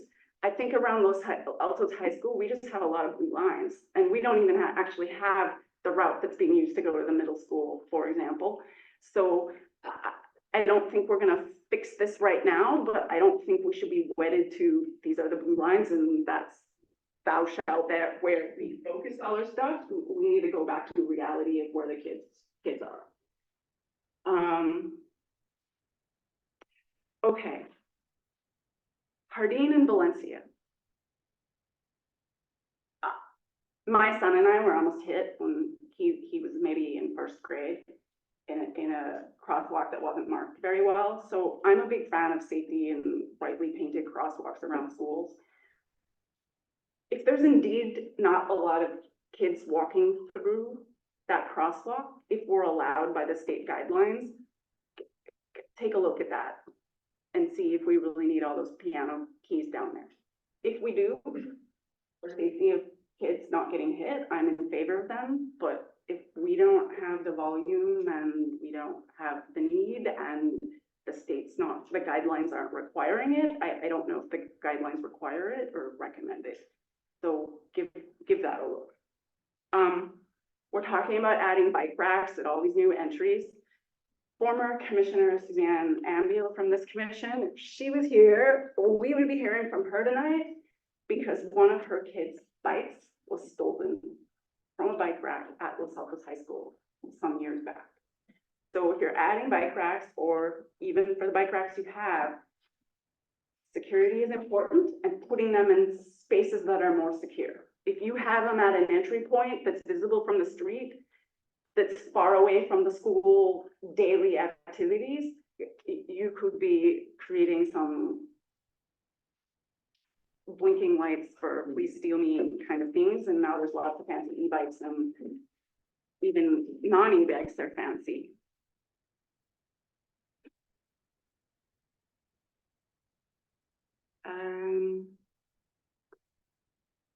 And I think the city has some sort of stop sign policy. I can't remember if it's a four-way stop or if it's just for all stop signs. So somebody was asking about the justification for the stop at Hardin and Valencia. So when you make your comments, if that fits in our stop sign policy, let us know, or why, like, because I know there's other places in the city people have requested stop sign, they've been told no because it doesn't qualify. So just curious about that one. And I think I'm gonna stop there. We've been at it for a long time already, but I do think that you've done a lot of hard, intense work in the last month or so, and that this is headed in a much better way because there's a lot more conversation about how the different modes move through this space, which I think is what we're missing in January. Anything else? Thanks, sir. So from my perspective, I'm just trying to think, try to get some clarity on, how we make a recommendation, how we just try to move this forward and just make it better than what it is today. And one of the things that I think is the reason we're here, or a big reason we're here, is safety, right? Like, we clearly have safety issues on the street. I think almost everyone who's given comment recognizes that. And I think that's what we're in the best position to address right now. And so I think I really appreciate that what I see from this design looks to me now where we've gotten that incrementally improves safety across this street, this set of intersections. So I like getting that feeling because it wasn't clear to me at the outset, months back when we started looking at this, that we were there, and I think we're getting there. So that feels like great progress. So appreciate all the work that's gone into that and all the feedback that's gone into helping that. Just talking specifically about the sort of north side bike lane, agree with everyone who's spoken that, clearly we've heard a lot of commentary that, that's a pedestrian zone already and has been for many years. And I think right now the status quo is that is shared with vehicles. And so even introducing a bike lane that's not technically a pedestrian lane, to the point that others have made, is that's an incremental safety improvement. So I like to see that on the north side. And I think that's something that we're in a position to do right now, which is a safety improvement. With respect to the left turn lane restriction, that's getting a lot of attention. In last week's meeting, the last time we met, we talked a little bit about the need to monitor the overall, sort of, design that we've got here, the project, once it's in place, and make sure that it makes sense. And I really credit, what we've heard from Donia and what we've heard from Nadeem and others, their personal experience, some data-driven experience, that's a huge safety concern. From what I've come to understand, that seems like the number one sort of hotspot that we're looking at here. And so it makes sense to me that we approve that element of this design immediately, or as soon as we recommend approving that to City Council, and put that in place. And then absolutely agree with Commissioner Banerjee that we can monitor it and see how traffic patterns change, as they will. And if we see other unsafe behaviors, such as folks going eastbound on Jardine and taking a northbound left turn onto Casita, then we can address that as is appropriate. So I think we have a good plan in place to take immediate safety measures that will hit dangerous intersections, and then monitor that and see if anything else happens and go from there. So I feel good about that. The other piece is, we've heard a lot. I would imagine that there's 100% agreement in this room on the fact that there is a parking issue on the side streets. So I don't think, we'll just say that. And I like the idea. It makes sense to me to hit the safety things immediately, especially because it doesn't seem to me that anything that's being proposed here today, and I may have a misunderstanding, so welcome other folks' commentary. Doesn't seem to me that anything we're proposing to do today dramatically makes that problem worse. It is bad today.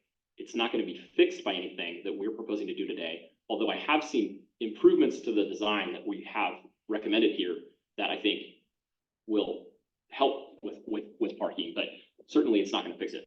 But I don't think it makes it significantly worse. And I think we do have an opportunity to figure out what the right forum is, or the right group of folks to come together and continue to listen to the residents and figure out a way to see what is possible there and what improvements can be made, whether that's through this commission or whether that's through anything else that this city has the power to do. So that makes sense to me, that we can go forward with a design like this and not increase that burden on residents, and continue to feel how we can work on that. That's the last thing I had. Okay, great, thank you. I'll make a few comments and then maybe bring it back to see additional comments by the commissioners before we make any recommendations. I think a lot of the statements that are made by the commissioners are well thought through, and I appreciate all the comments being made, and I support a lot of those comments. But I wanted to bring to attention a couple of things I think is important. Specifically to do with that, with the left turn. It's a new element we're introducing into the project. While it's clear that there is significant safety concerns that you've seen in the pattern that you recommended, the city staff is recommending this. The implications of what that is, I think, needs to be monitored pretty closely. This has got to do with, bad behavior. I mean, are we making the bad behavior worse? That's one. Second is, what's happening to the circulation of the traffic on the side streets, and if that's helpful or not. So if we in fact recommend going forward with the plan, I think it has to be a critical part of implementing and collecting the data to understand what's happening. The second thing that I wanted to sort of mention was, in spite of implementing this plan, we'll need to have really good support and some coordinate with the school as to how we're going to manage the ingress and egress of the bikes, which I think is critical to make this plan successful. So the plan itself, I mean, this is a comment that I want to make it last time. The plan itself is not just reverting to what we had before. I think it's more than that. There are some significant safety issues that have been addressed. That'll help not just the traffic flow and the bike and the pets, but also I think the residents in the area. One crux of the problem that continues to remain is parking, and we recognize that. And I think we should bring that back to the commission at some point to see how we can address this. It may be in the purview of the commission, at least to first look at it to see what we can do, and then maybe recommendations if that's not possible to go forward. So having said that, the third aspect of that is the drop-off zone. Again, I think we should monitor what's happening with the drop-off zone. We've reduced it, which concerns me. Obviously, that's being done to alleviate the parking problem. Trading off parking for safety is not a trade-off. We have to address both. We have to address parking and we have to address the safety. So I think it's critical that we monitor what's happening with the drop-offs. And if that, in fact, if that's shortened, then maybe that becomes part of what we do next to address parking. And the last thing I kind of wanted to say was, the enforcement aspect of it. I'm glad to hear that the police department is supportive of making sure that we start an enforcement process and monitor it. But beyond that, it may be that we have, and I think this is something that I encourage the school, is to have parent volunteers actively and both helping with the traffic flow, but also reporting, bad behavior, and do this in a timely manner, because the parking issue on the side street contributes to safety problems. And if in fact there's parking issues in front of the residents, people are, just, hanging out there in front of driveways, these are all issues that contribute further to the safety. Imagine that there's somebody's in front of a driveway and there's a bike, somebody in the bike trying to get through there. These are, problems that could get worse. I think the critical part of that is going to be, how are we going to get the school engaged and the parent community engaged to make sure that there are monitors there to help with the flow. And I think the last thing I wanted to sort of go back to the parking is, I think I agree with my fellow commissioners that, that we bring this back to the commission and to figure out how do we go forward with it. This is not forming a committee now to solve the Jordan problem where we are trying to address the safety will not address, and I think we can have this discussion further when we get to the subcommittee discussion, because we don't have the forming an ad hoc committee would be a focus on a very particular problem. And I don't think we'll have the scope to be able to solve. And I think we're going to get into a lot of different things. So we think we have a better plan as to how we address this. Yeah, so those are my comments. And I think based on what I've heard, and I would like to go back and give the opportunity to the rest of the commissioners to see where they are and do we think we're in a position to recommend this done, with the understanding that some of the other things have to be addressed. One is the parking, the other is understanding, I think, how these school routes map, especially to the Egan Middle School. How does that work? Because I think there's a jurisdictional issue there, because right now our maps only show streets in Los Altos, but I think a lot of them are cutting through Mountain View and then back into Los Altos. And how do we address that problem? And then the last one is parking. So, yeah, go ahead. There's one more comment I'd like to make before we get to that, what you're proposing as the next step. And that is, it's one I forgot, and it has to do with enforcement. And I think it was great that there was a representative from the police department here, but what he really talked about was enforcing parking.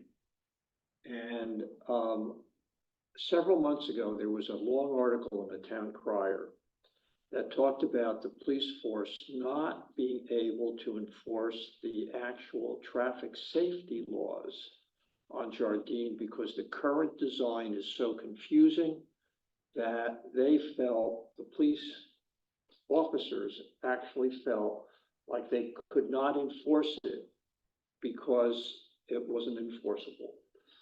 I think part of education is what's enforced and what's not enforced, because violators learn when things aren't enforced, whether it's speed limits, illegal U-turns, illegal left turns, whatever it is, when it's not enforced, it's not really a rule.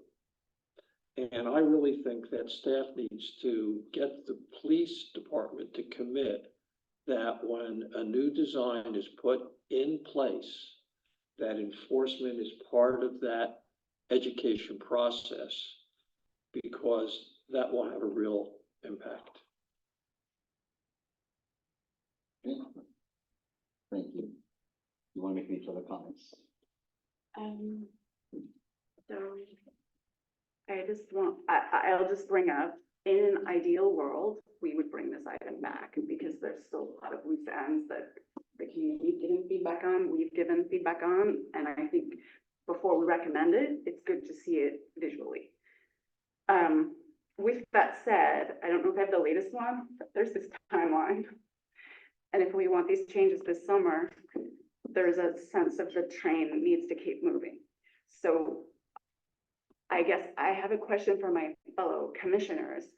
If we all think we're close on this design with the added feedback that's kind of been discussed tonight, I wonder if there's an option to actually form, our commission assigns the subcommittee the authority to work with staff to get to sort of a final design that goes to council as a recommendation, so we can stay on their timeline. If staff can do it that fast, I don't know. So that's a question to, are we there, right? To do that, you know, are we all sort of agreeing with what's been said tonight, A? B, are we all comfortable like setting off a subcommittee to do that? And then C, can the staff get it done? The feedback based upon what's been heard tonight, is it A, are the things possible, and B, are they possible to do in that timeline that you're headed towards? Okay, I think, I'm sure that other people, you have an opinion.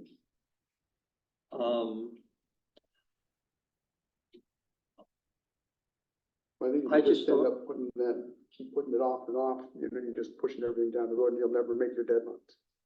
I just don't understand what that subcommittee would accomplish. Exactly what they would do that we haven't already discussed at length.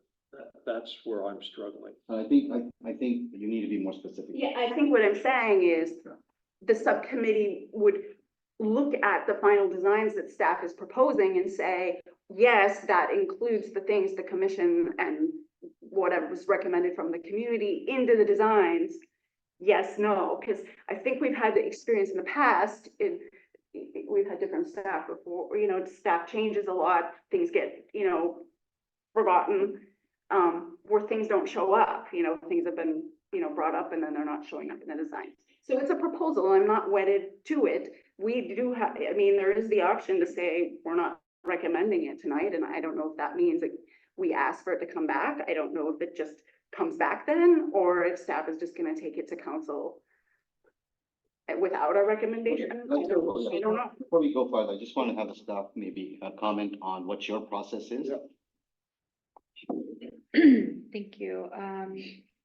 Thanks for all the comments and good discussion that I just heard, and I respect everyone's feedback. It means a lot, not only because it's like you mentioned, Chair, very thought out, passionate and detailed and very safety driven, and also I'm hearing safety and community and the extended community, and also I really enjoyed hearing about the history on the Safe Routes to School maps, which while it is the City Council #1 priority, it is the maps that we have seen up until now too.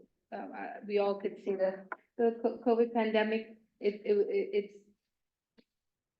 It was a unique time, and whatever was the product of that time is pretty, you know, I don't want to say fixed for that time, but it was given the resources we had, who was willing to communicate, who felt safe to even come out, or was it all virtual and site visits were limited and whatnot. So I appreciate that, and it is a starting point, and our plan as far as how we kind of move forward is not to base it on just the plans of so many years ago. It is a lot of communication meeting. I mentioned it earlier on, communication, meeting with the schools, understanding what the parents are vocalizing, and all. I think what we're trying to understand is something more specific is what's the next steps in terms of your product. I think you've already outlined it, but I just wanted to give the opportunity for you to explain it. You're going to go next design, bid, and then take it to council once the bid is ready. So I'm trying to understand. Sure, hitting the project process after it's been through the commission. If it's recommended, we would basically prepare the construction drawings, which is a set of plans with more details, more specs, and the PS&E plan specs and estimates go out to bid, to the public, and there's a 30-day period, goes out to bid, we get responses. If we get a response, there's maybe, let's assume we get a contractor who's responsible, and, we then take that recommendation to city council to approve the project. And that proposal will be the striping for all the other projects, and this will be added to that. Exactly, so the city's, plan is to prepare a plan set that includes Jardine as well as the other pavement rehab projects listed for this year. Does that answer your question? I don't know if it's just my question. Yeah. I think we have agenda item 1 and we have agenda item 2, so I think we're all we're just trying to rationalize. No, I Yeah. think, I thought, go ahead. No, I'm sorry, let's No, finish go this ahead. first. Yeah, and I think the idea is we have to let's finish this first and see if we have a recommendation. We could have a recommendation to move forward with this set of plans, I mean, and with the understanding that we form some sort of a committee if needed to ensure that this set of plans is implemented the way it's supposed to be.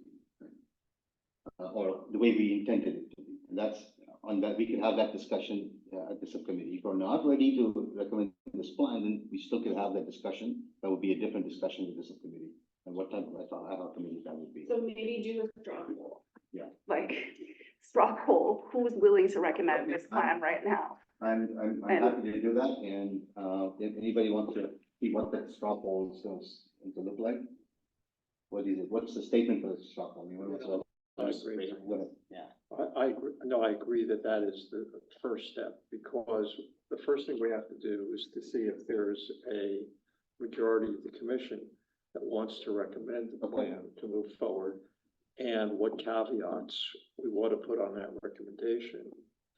And then, depending upon how that turns out, then we can talk about what the Okay, alternative. why don't we go around the table and see if we can make, each commissioner make that statement. So I think I've made my statement, which is, there's been a lot of feedback tonight. So these drawings aren't quite ready to say, make 3 tweaks and send them to, we recommend them, send them to city council.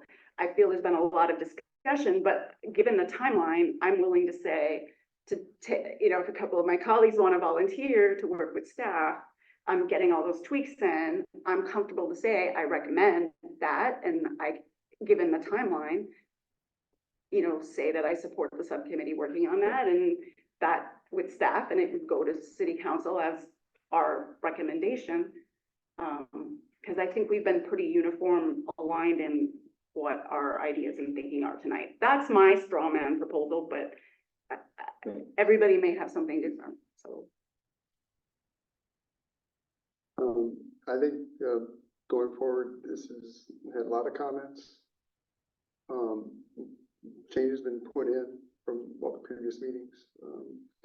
And I think it's probably the best solution going forward for now, because, we'll never make the deadlines if we keep discussing it, and it'll just never. Okay.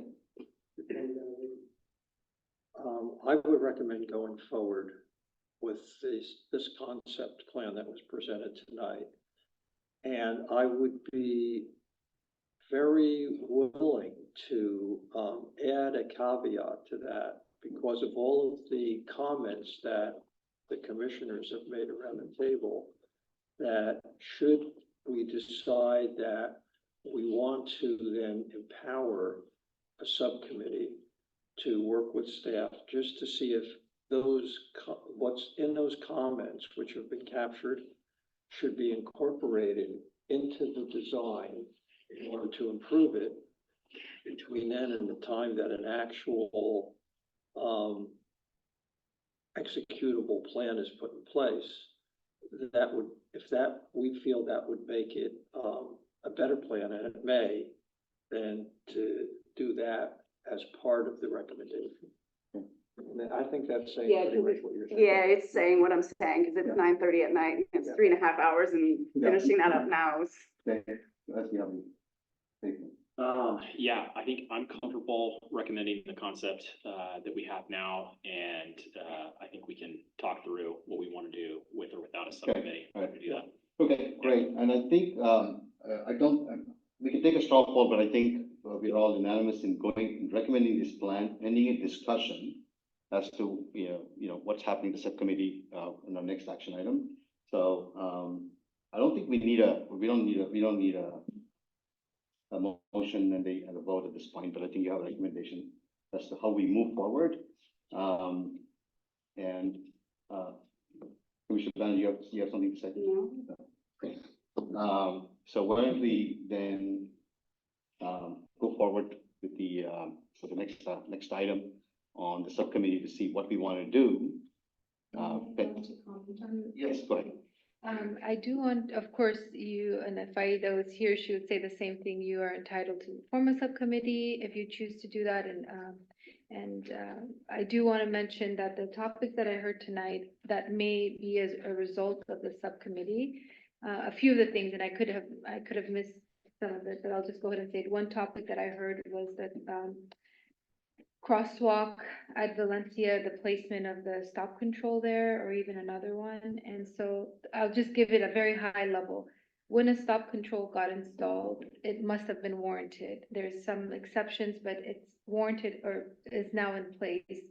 The removal of a crosswalk is another entire process. So if the topic of how did this crosswalk get installed here, or this one, for the purpose of this project, we did not go back and re-warrant analysis, we didn't do new warrant analysis on these stop control intersections. So if the question of the subcommittee might be, go back and look at that, it would be it would be a study, and it would have so regarding the stop control locations, it's not a simple conversation we could talk about now. We're using them as part of this design. So what I'm saying is, even if we form a subcommittee and this becomes a hot topic, it would be an entire diving into crosswalk analysis. Operation-wise and education-wise, we've already kind of emphasized that with the school district and PD as well in our previous session, that we do, in fact, we're waiting to see if they have some kind of graphic. Can we help with the graphic? Can we borrow one of our neighbors' graphics to revise and, kind of heard some recommendations. We hope and we do plan on operations of the neighborhood in and out of school to be part of this release, I guess you could call it, when we go live or before, whether it's through the website or whether it's to the neighbors of each of the side streets, and on Almond as well.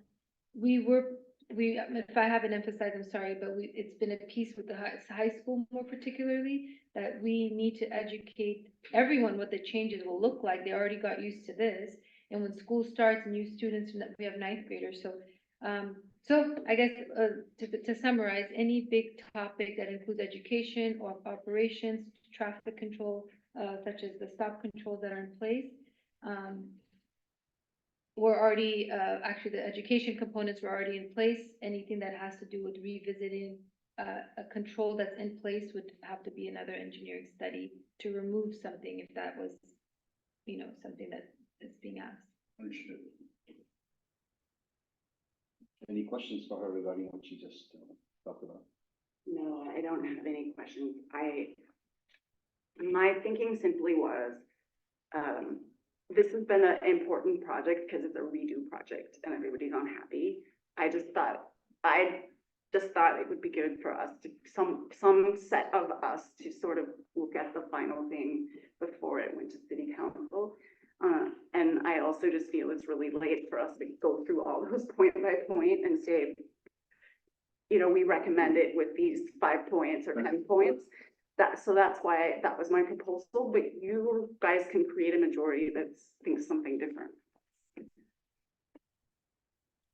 But my intention was to kind of try to move it forward towards the summer timeline. Yeah, okay, understood.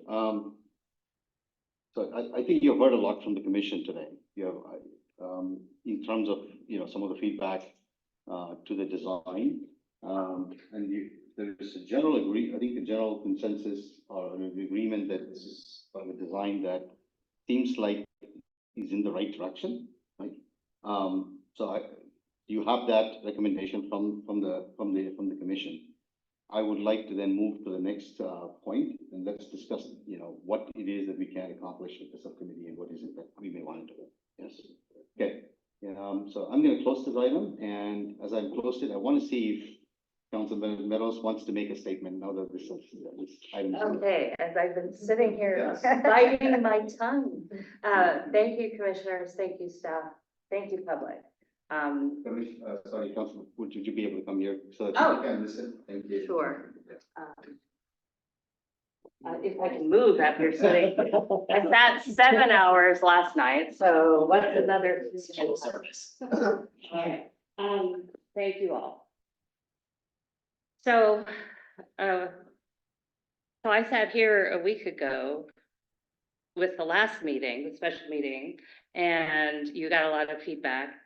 This result came back, taking that feedback into account. Yes, there's more feedback. A lot of feedback I hear is conflicting, so you can't take it all into account.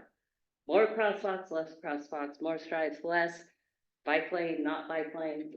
So at some point, you have to make a decision. I think it's a good idea to move this forward. I feel your pain with the parking. I actually had Los Altos High School students, and then I had another Los Altos High School student that I was a mentor to. I know Alicia, I used to wait there. I've seen the huge difference in the parking in the last couple of years. The Norman was closed to drop off. Now maybe it'll help, but I've seen what you've gone through, and I drive through the streets there a lot. I live not too far away. So the parking does need to be fixed. That's got to be waived too. The other school routes, right now, this is an urgent problem. We have to have it fixed by the start of the school year. I should say I'm one council member. This is not council direction. This is my impression from knowing the neighborhood and hearing the meetings. So it's got to move forward. We've got to get it done. I think we have to rely on the traffic counts as, the statistics that you measured. Yes, it's not in depth about Egan. I know the traffic. I live on that route that both the high school and the Egan students take. But you've got to rely on that to make this, which is really like the original version, but improved. Just got to do it. Then we've got to address the parking and then figure out what does work, measure and monitor the left turns and whatever. But we can't. If you want to form a subcommittee to develop a list of points for council to consider while in parallel you're moving forward with this, okay, the commission has largely approved it, I think that list would be useful because then we can have that for the discussion. But this has got to we've got to keep that timeline. It's so important. So again, that's just an N of one. But I really respect all the work that you guys have done and listening to the feedback. And we got to get it moved to at least get a fix there. And then we've got to deal with the parking because I drive through your streets too, and I know what hours to avoid. And it's just a huge difference now than it was 2 or 3 years ago. So I know what it is. Thank you. So that's my feedback. Okay, thank you. Thank you. Any questions or? Do we have questions for, no? Okay, any questions? Okay. Why don't we go to the next item on the agenda? This is a discussion to see what, if we want to form a subcommittee regarding the Chardon design project. Before we do that, do we want to take 5 minutes, right? Yes.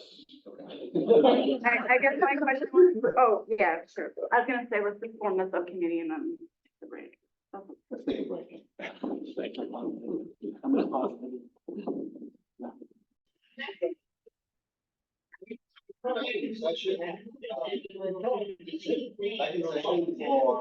Item number 2 on the site, sorry, everybody will please start.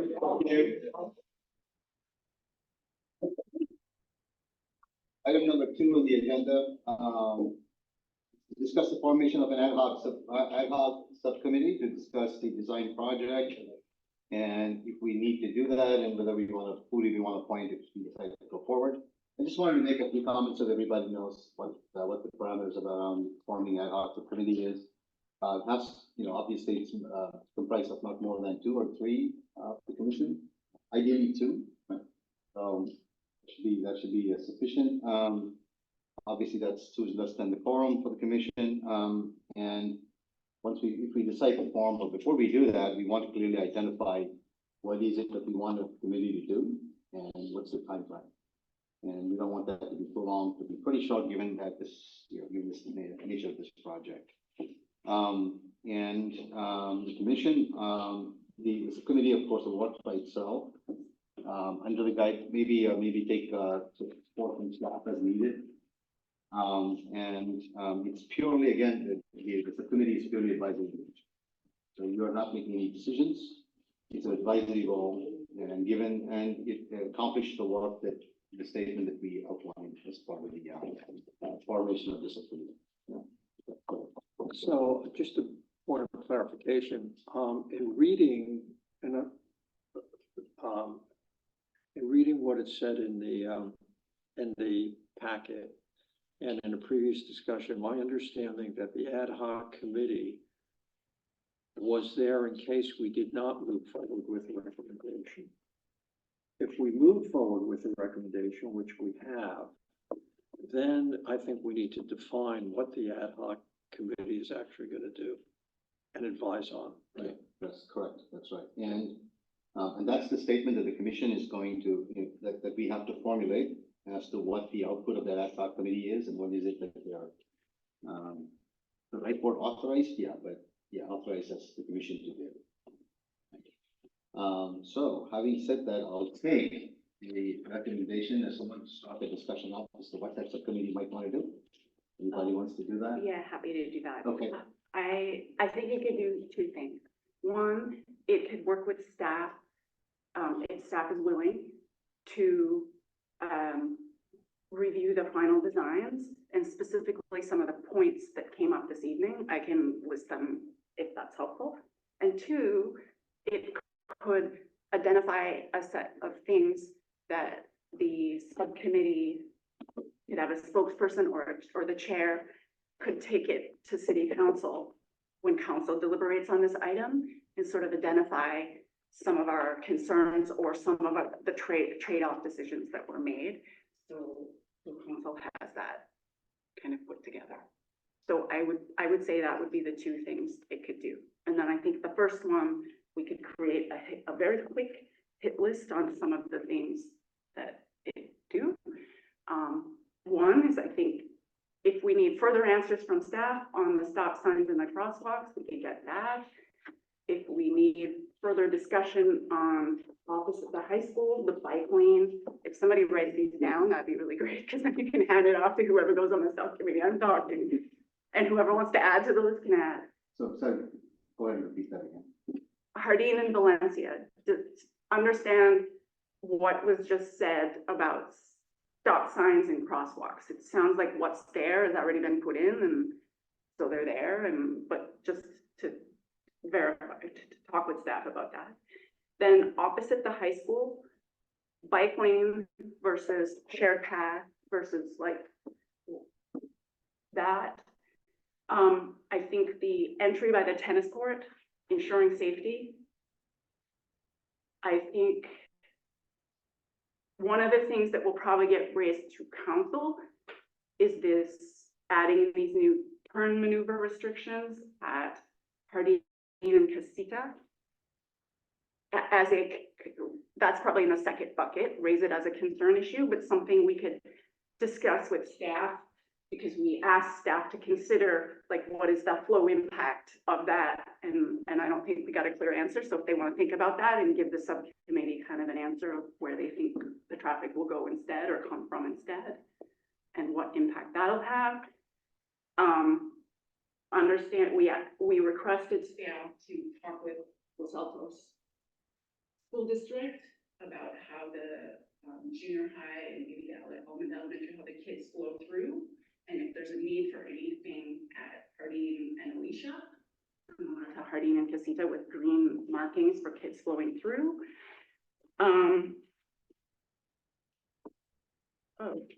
This is my VTA notes talking about like super highways.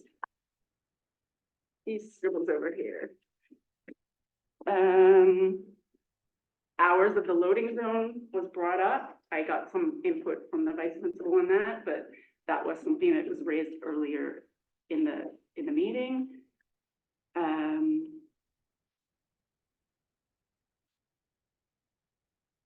Confirming with PD that they're enforced, that these no parking restrictions are enforceable, because I know you said you hope, but just having that confirmation.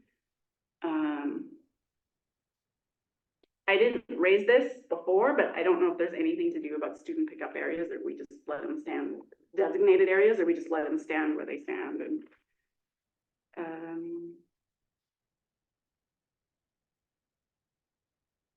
I don't know if education, if there was a commitment from the city and the school to have an education plan the map of the flow of the routes and the education plan rolling out.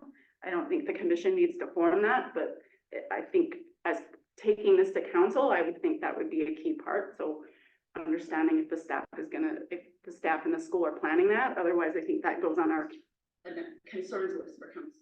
What's the education and mode arrival map plan? There's the homeowners exiting the driveways along Hardin. That's been brought up before, and I haven't heard any resolution of that. So maybe the subcommittee can talk with staff about that. Who else wants to add something to the list? I have a concern. Go ahead. My concern is that what I don't want this subcommittee to wind up doing is advising that we need a fifth design that we then all have to review. Okay, so then. Yeah. So what I think that the subcommittee's role needs to be, and I think all the points that Stacy made are good points. I think the subcommittee's role is to say that the commission has made a recommendation to move forward with this design because we really think that it will improve safety over what's there today in a significant way and in a way that's time critical. But there are things that have to happen in parallel with the implementation of a design in order to actually make it work. And that those things include the things that Stacy talked about. I'm not going to repeat them. And that we can take that to the city council and say, here are the things that have to happen in conjunction with the execution of this plan, which include those things, the education, the enforcement, and identify some things that there were questions about going forward that need to be monitored and then potentially modified. And those things are not a fortune to modify. If you have to remove a sign, if you have to change the stripe, if you have to redo a crosswalk, those are not horrendous things. But I think those can be identified without slowing the project down and creating a safety issue. So Steve, that was entirely the intent. I just jumped straight to the list so we could get moving and get on to the next item. And I think I maybe add, based upon what he said, I think it was that I didn't say it, but it's been discussed a lot, but there's a third thing the subcommittee could do is work with staff to identify some things that we think should be monitored. So the separate 1, 2, 3, right? It's not on that first list. It's a whole separate thing. Okay. So that's what I think. And I think it should be time bound, and I think it should be tied to when the deadline is, whenever staff is taking this to council.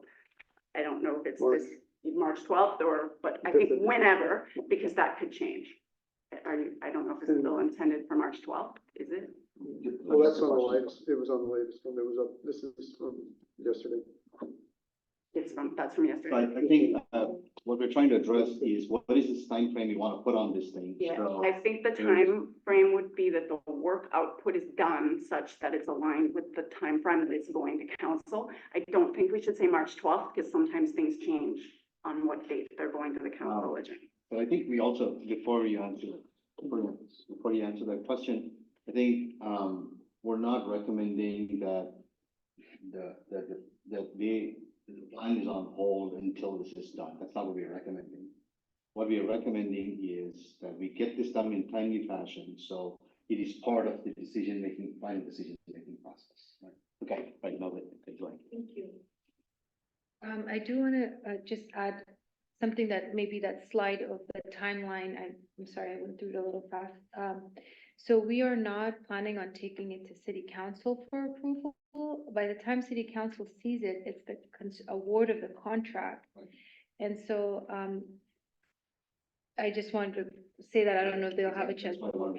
Yeah, so. So actually, I have a question on that, because this timeline says March 2024, quote unquote, present CSC recommended final design to city council for approval, March 12th, 2024. In May, go to city council to award the construction contract and execute the agreement with the awarded contractor. Right, thank you, good point. So that timeline was from one of our previous presentations, and that, since then, the process of taking a project to council, most oftentimes it's let me backtrack. The project is going to be tucked in as part of our pavement rehab project. Jardine is going to be a major part of that project, and they would be awarding a citywide project. This, for the most part, being considered a restriping project, a pavement rehab.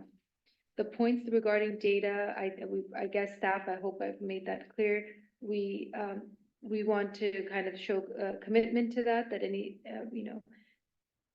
I think I mentioned the last meeting, I don't know if I mentioned this time. So the city has like traffic counts as a project, a listed project. The funding is very limited, but with additional funding to the traffic counts project per se, we would be able to continue monitoring, basically collecting traffic counts. That's the work of the subcommittee if we decide to do that, if we go that way, but so go Can ahead. I just clarify, is this going to council in March? No, you weren't here. Sorry, okay. What we did bring up, there was a timeline that was edited, Okay. last week, and Danya did present that, and it was stated that we weren't going to council. So what is going to council is in May. We need to edit this. Hold on, this work plan was up there, this is what I downloaded yesterday. And then it still says March 2nd, or March 12th, so that's what I'm concerned with, hearing something different. Remember, we weren't gonna edit until we were gonna meet with, with the joint meeting, so, No, but that's why, this is a but draft. that's why she already clarified in my Yeah. previous agenda item as to what the timeframe of the thing is. I think we did not all of us caught it, but I think she explained the fact that we would go to, that there's no step where they would go to the city council for approval of the plan. It would be incorporated into a larger set, and the bid, once the bid is in, then we go to the council for approval. So, but still, but having said that, still, I think there is an urgency in us getting things done if we decide to form a subcommittee. In terms of, attaching whatever we want to, as part of the plan or as part of, future work items to follow up on in parallel with whatever design, is ongoing. Yeah, okay. I didn't know this when I proposed this to go to the subcommittee in the last meeting, because otherwise this could have just come back to our March meeting. But that's fine. Let's just go the subcommittee route, I think. And I don't know if all the residents know about that change either, because that's. And the subcommittee can report out back to the Yeah, commission. in March. In March. Yeah, and I think the other question, in terms of timelines, is that the goal of the timeline? That the subcommittee reports back in March or reports back in April? I think, we can't wait till May to do it, because they prepare it has to be done before they do the construction drawings largely, I think. Well, do you want to comment on your, when the construction drawings would be done, when you plan to take it out to bid and so on? Sure.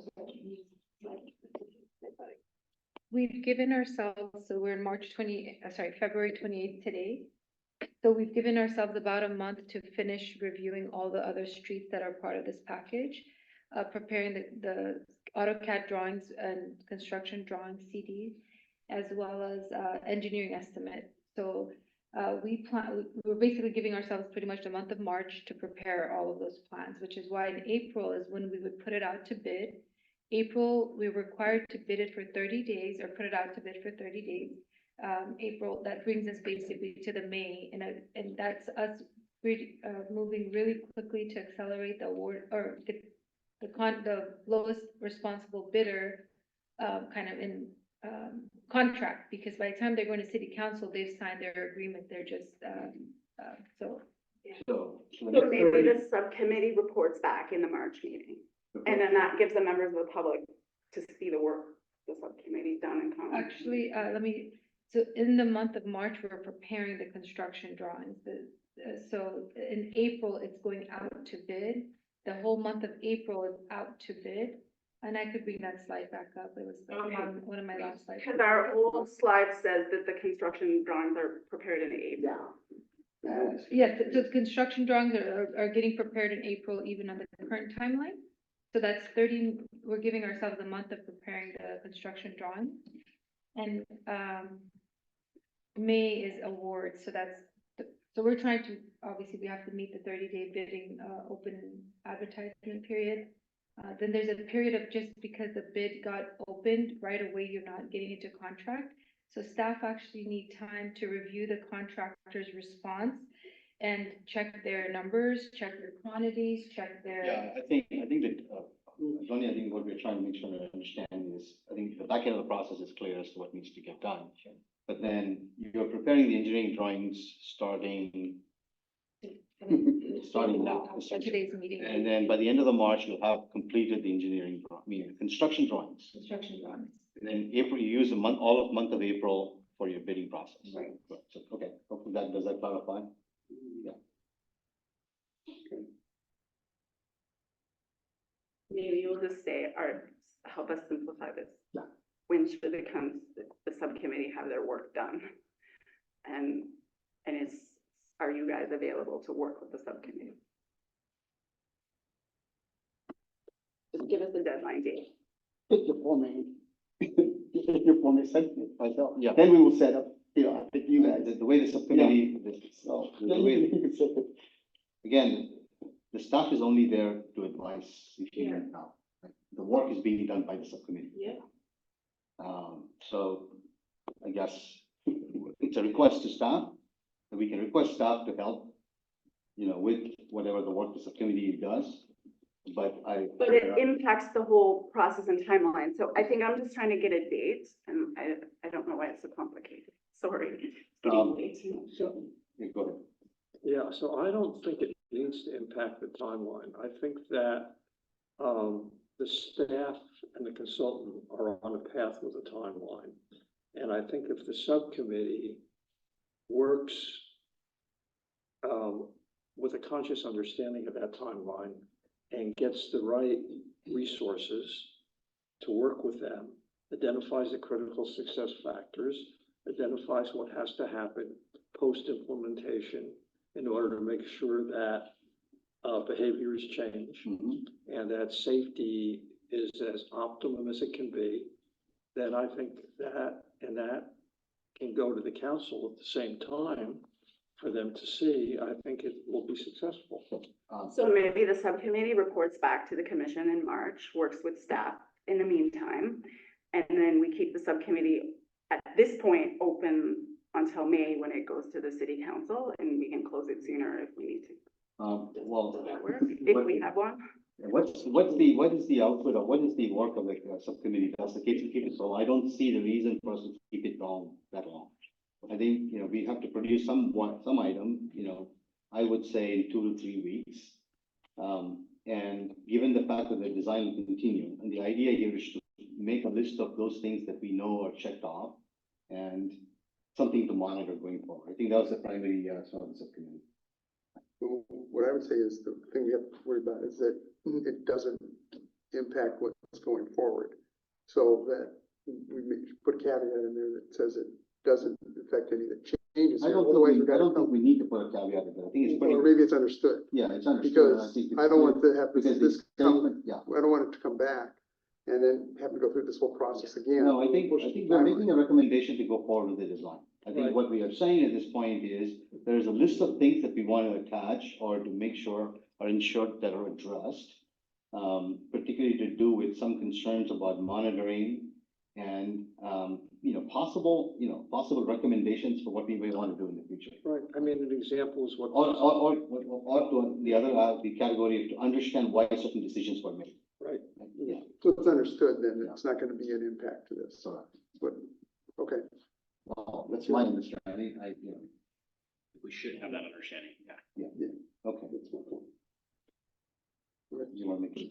No, I don't. I just want to form the subcommittee and move on. Okay, right, all right, so now that we have, we have a fairly good understanding, I think two things I'm looking for is, someone to make a formal statement of what that statement is, the subcommittee is going to do. So who wants to propose that? I can. I think I already did it. Go ahead. So let me Yeah, start. the rest you summarize. Yeah.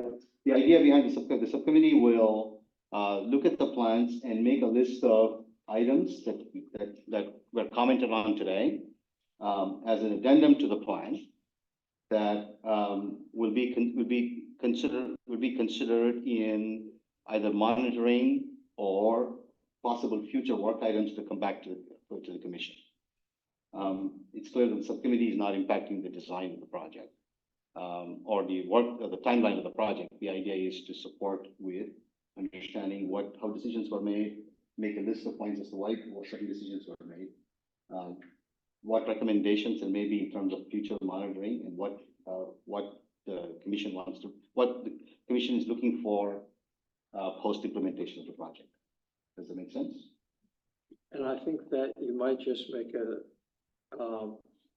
add something that says, and the subcommittee will work with the staff and with the school as necessary, or as they. No, I think it's up, the subcommittee, it's up to the subcommittee, and I strongly recommend that the subcommittee keep it, because I don't think we have the time, the process to be able to go out and make outreach and so on. I think we have a lot of inputs, and I think we've also recommended that things like parking come back to the subcommittee. Right. And there'll be plenty of opportunity for us to do that. But again, it's up to the subcommittee if you want to solicit input. But I think I personally strongly recommend that you call the subcommittee and get the work done in the subcommittee. Because I think there's a lot of inputs, a lot of points that are available, from the meeting. Okay. So. Yeah, and yeah. Go ahead. I'm actually not sure.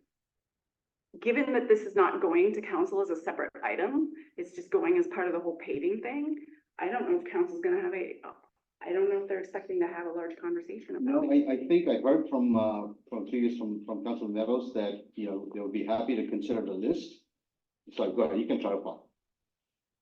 The timeline clarification means I think that I have the same understanding now that Stacy does. It's not coming to council as an item to consider, it's coming to council as a proposal to approve the budget for. Yes, so I misspoke because I didn't understand that clarification, which came after. So that is correct, but I do think the commission has it in their purview to say, here's what we want to look at, post-implementation, monitoring, and however you described it, Chair, here is what we identified. I think that can come to council as an informational item. And I think that it would be important that it would do so, because then we can confirm direction on parking, et cetera. Okay, so given this, can I ask for volunteers, 2 or maybe 3, and if there's the time, and then let's set a timeline as to when we want to get this work complete. I like the proposal made by Commissioner Banerjee that we bring it back and make a presentation or a report out at the next commission meeting. A short one. Sure. Well, can I have some volunteers to work on this?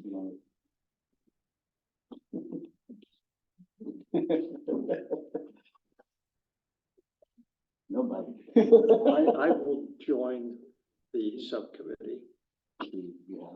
And I'd like, who else would like to be on that subcommittee?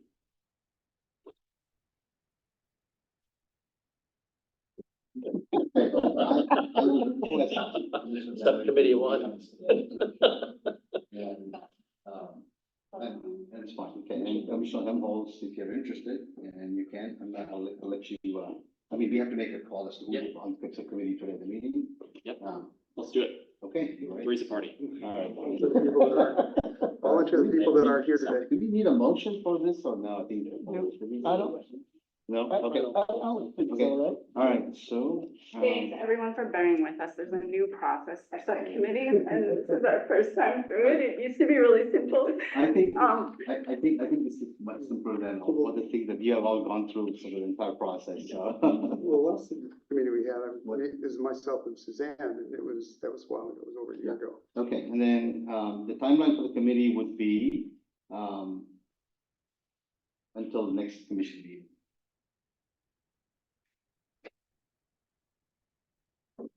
If we decide that we want to go further with some more, then we could reconsider at that meeting. yeah, you better edit your, who knows what's on your agenda. So I think you need to state that the time frame will be a minimum of March. And if additional time is needed, that will be determined at the March meeting. So, I'm not gonna- Yeah, because the rule is these days. I usually, I usually don't talk this way. You don't have to assign a time to the subcommittee right now. You know that you have to end it by a year. It can't be any longer than a year. So you don't have to decide now whether it's March or April, whatever. Oh, okay, the rule, so these rules in our agenda packet say we have to have a defined purpose and the time frame. Well, a defined purpose, and you expect the time frame to be a month or two, but in reality, you're not pushed to define it until you're getting to 11, 12 months and you're in trouble. But, yeah, well, not trouble. I didn't read your packet, sorry. No, that's quite all right. Okay. I don't think we've ever had a subcommittee over a year or so. There's not a change. New ground on that. And Yeah. this thing is from the handbook, the commissioner's handbook, so this is straight from the commissioner's handbook. So, it's just Okay, not- I think, thanks for the clarification, so, any questions, any further questions? So, to note, he is basically form a subcommittee, will report back, in the next commission meeting. And pending that, we'll decide whether we want to continue or not. For now, it's a, I just want some clarification. So are we continuing with this plan because it's the Yeah, timeline? you have- So we have to get to. sorry, that agenda item done was the last time. Okay. So you have. No, I'm just trying to clarify what is. Sorry, you're continuing with that plan, but you Okay. just consider the feedback that was given tonight. Okay. And if you want to talk to anyone, I think we said you could talk to the subcommittee, right? Yeah. Yeah. You have The recommendations, you feedback, have yes. recommendation of the commission to move forward with the plan. Incorporating the feedback from the discussion tonight. And if you want to further discuss that feedback, then you can discuss it with the subcommittee, because the subcommittee will work on behalf of the commission. Is that right, Chair? Yeah, so incorporating the feedback is the issue, is the problem, right? We can't go back to previous, but having said that, there are some items that you have heard, and I think it's at the discretion of the staff to make those changes. The subcommittee will, make some further, recommendations and so on, but not specifically to the changes to design of the plan. So, is that clear?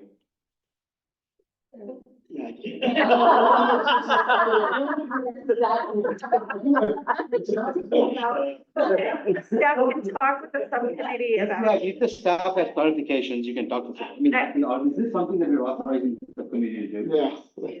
So my understanding is that the recommended plan that's on the wall behind me is approved for us to move forward with designing construction drawings as part of our citywide pavement rehab project, which we're setting about a month plus or minus to get that work complete.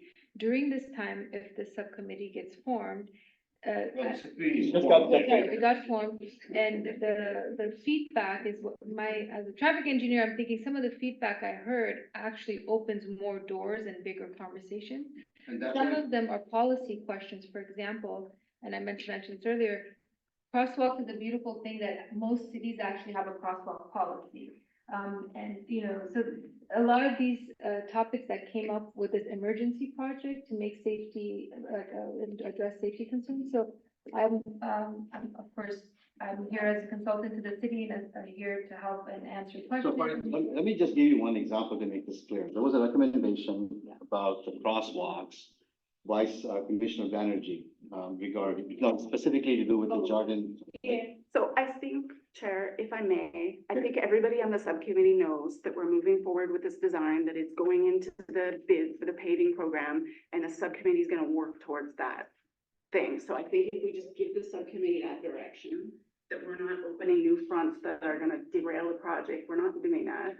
I think we can move forward with the work. I think it's pretty, you have direction to move forward with the project. You have a recommendation. The subcommittee is going to look into this thing to make sure that some of the feedback that are critical are done, right? And second is to make a list of recommendations and attach, future work in terms of monitoring and so on. So I think that's the key. And I think the subcommittee has an understanding of that. That's great, because I like what, I heard that something as simple as a sign, for example, comes really late in the project. So I appreciate that. Thank you. I thank you for approving this for us to move forward. If, for example, the return restriction is like these hours could be narrowed down or increased or whatever, this would be a great thing because it's just a sign that we're ordering, but the idea of making that corner safer. So, so I think there's flexibility. I'm happy. Thank you for your. Okay. Can we need to make a motion for that? No, I don't think so. No. We have. I mean. We've given staff feedback. We've given staff feedback on their design. And I think the subcommittee is gonna talk about what the monitoring things are, the future things.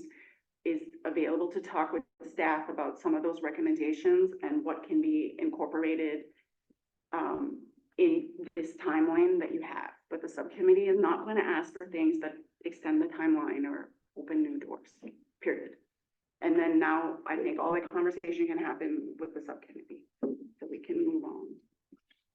Is that clear? Yes. Okay, good. Okay, all right. So, I'll let the subcommittee decide when you want to move forward with, and then we'll report back in next month, at the next commission meeting. And if there is, any questions that the staff has with respect to any of the comments that you might have heard today, right? Please reach out to the subcommittee for clarification. And I would recommend that the staff be responsive to the subcommittee if they have any questions, for them to come back to you. So if you're at least able to answer the questions so they can report back at the commission meeting, that would be awesome. Okay. All right. Okay. Okay. I'm going to close that agenda item, and let's move forward to the next one. Before we start, I know that you have to be. Yeah, I believe. Yeah. And we still have quorum, and I think we're okay with that. Thank you so much, everyone. Okay. All right, and the next agenda item is the CSC work plan. And I'd like to see, what the motion move to defer this to the next meeting. And from back to it, I think I'd like to have staff to have a chance to make some of the corrections to the work plan that we have discussed today, and then also digest what we heard from the city council. Unfortunately, it seems that the city council, the video portion of the commission was cut off. So, yeah, part of the video was not. They were having audio and video problems. So anybody, and maybe I was the only one who wasn't there, so I don't know if it's worth giving a summary of what happened, or should I just wait for that? Yeah, let's wait for the next, I would, let's have a more robust discussion at the next, commission. Yes, Is that okay with everybody, or should I? No, Okay. I'll second that.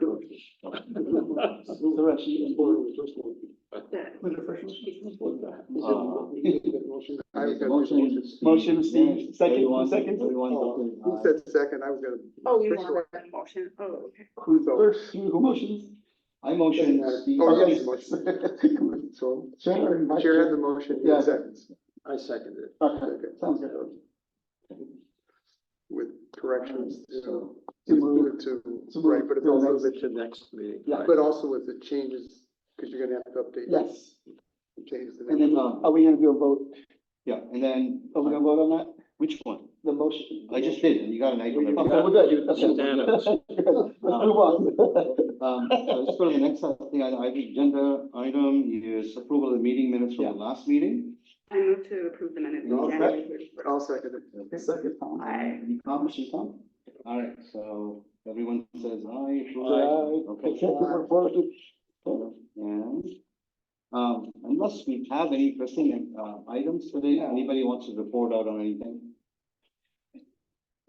Any commissioners? No, staff, you have, sorry, go ahead. There was another one of those meetings, I think this week, city school issues or something like that, and I'm not I said that last time, I haven't been attending these things bike month, so still looking for other commissioners who want to volunteer for these. I think there was a meeting, that committee meeting that has 2 city council members, 2 CUSD board members, and 2 Fremont Union High School board members today. I kind of found out about it while it was in progress, and then originally I was told it was on Zoom, and then it wasn't, it was in person. So basically the entire parent community from CUSD, Montclair, Cupertino Middle, West Valley, the other schools, Fremont Union High School were unaware of that meeting today, except one parent. And that's not acceptable to have a public meeting that's not noticed. And I would further add that on the city website, when you sign up for e-Notify, there's something called in the city council section, the city school committee or something. I signed up for that years ago. And in the first year and a half, I used to get notices and then they stopped. And so and as a parent of a high school student, I never heard about it. And CUSD used to tell their parents, and then the high school parents would hear from the other parents, but they didn't do that this time. So the city staff and 2 council members and 2 FHSD board members, and Gabe was there, and somebody texted me, and 1 parent in attendance because nobody else knew. So that needs to be fixed. Is that the one that called it 2 by? Yeah. Was that the one called 2 by 2? Yes, that's the 2 by 2 meeting. Because I heard about that yesterday. Yesterday came up with the commission meeting with the city council. Do you want to say anything about it? Yeah, I actually attended that meeting today. It was a last minute setup, not by the city, but by the board members. They're aware that it wasn't on Zoom, it wasn't, so I don't know the background of why it wasn't, published or anything like that. And that was one of the parent, the public, that was the resident that came, that she did mention that, was like, why did we have this? And so they're aware of it. So the next meeting actually will be May 22nd. That was put down, May 22nd is the next meeting. And they definitely know that they definitely need to, Thank you, because that needs to be addressed. Yeah. And my understanding is the parent who was there knew about the date and the time for like a month, and nobody else knew. Yeah. And that they found out like accidentally somehow.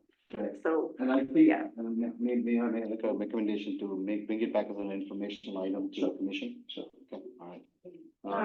and then I think it warrants saying, if you haven't heard, there was a bicycle fatality on Foothill Expressway just outside of the city of Los Altos jurisdiction. It was in Los Altos Hills. And this is tragic.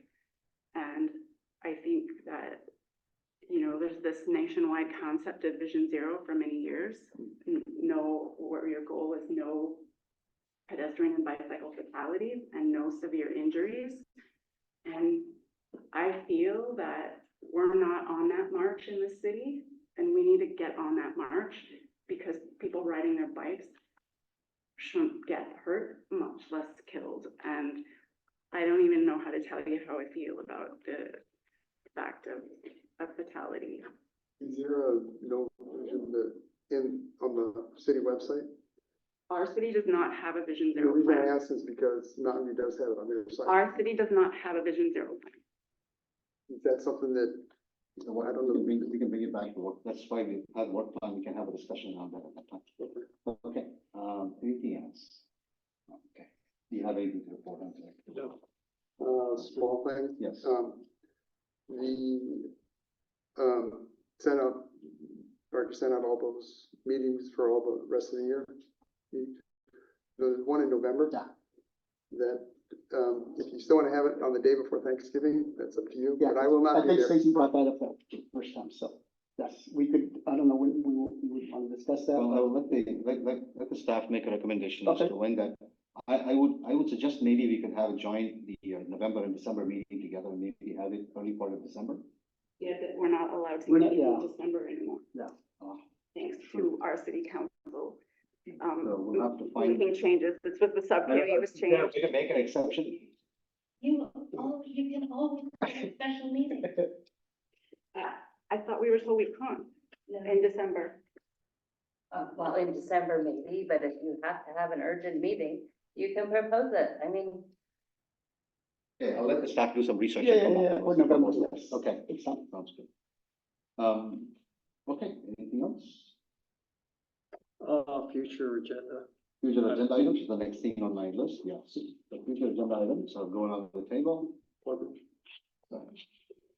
And the work plan, which you're already planning as a future agenda item, because I think this was kind of taken to council without, it wasn't the commission work plan, it was a staff work plan. But I know it's coming back for discussion, so I think that we needed to discuss that. And at the VTA BPAC, which I also serve on, the work plan is on the agenda every month.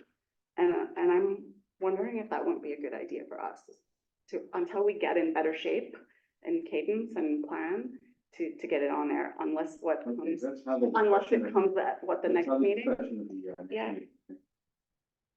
And I think that Anything the other, else, sir? oh, I'm sorry. No, Stacy, are you done? Only thing I would say is parking. Well, I think specifically, I think what we, and Art, maybe this is something that staff can do, and hopefully bring it back at the next meeting, or maybe the meeting after that, which is what the staff would propose to do to alleviate the parking problems on the streets, specifically feeding into Jardine, where there's the largest impact of student encroachment on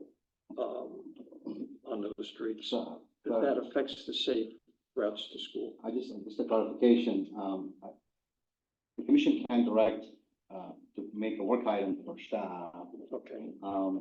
The way we may want to address this is to have a study, a discussion item in the commission to see how we may want to approach this, to get feedback and input from staff, from others, and then we can proceed. But also not just Jardine, but, citywide too, and maybe even priorities. Well, citywide is a huge.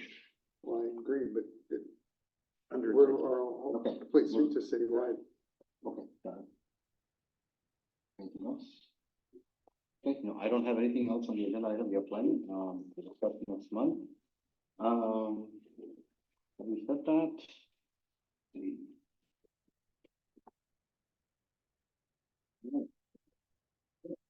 we adjourn the meeting, 10:28 PM.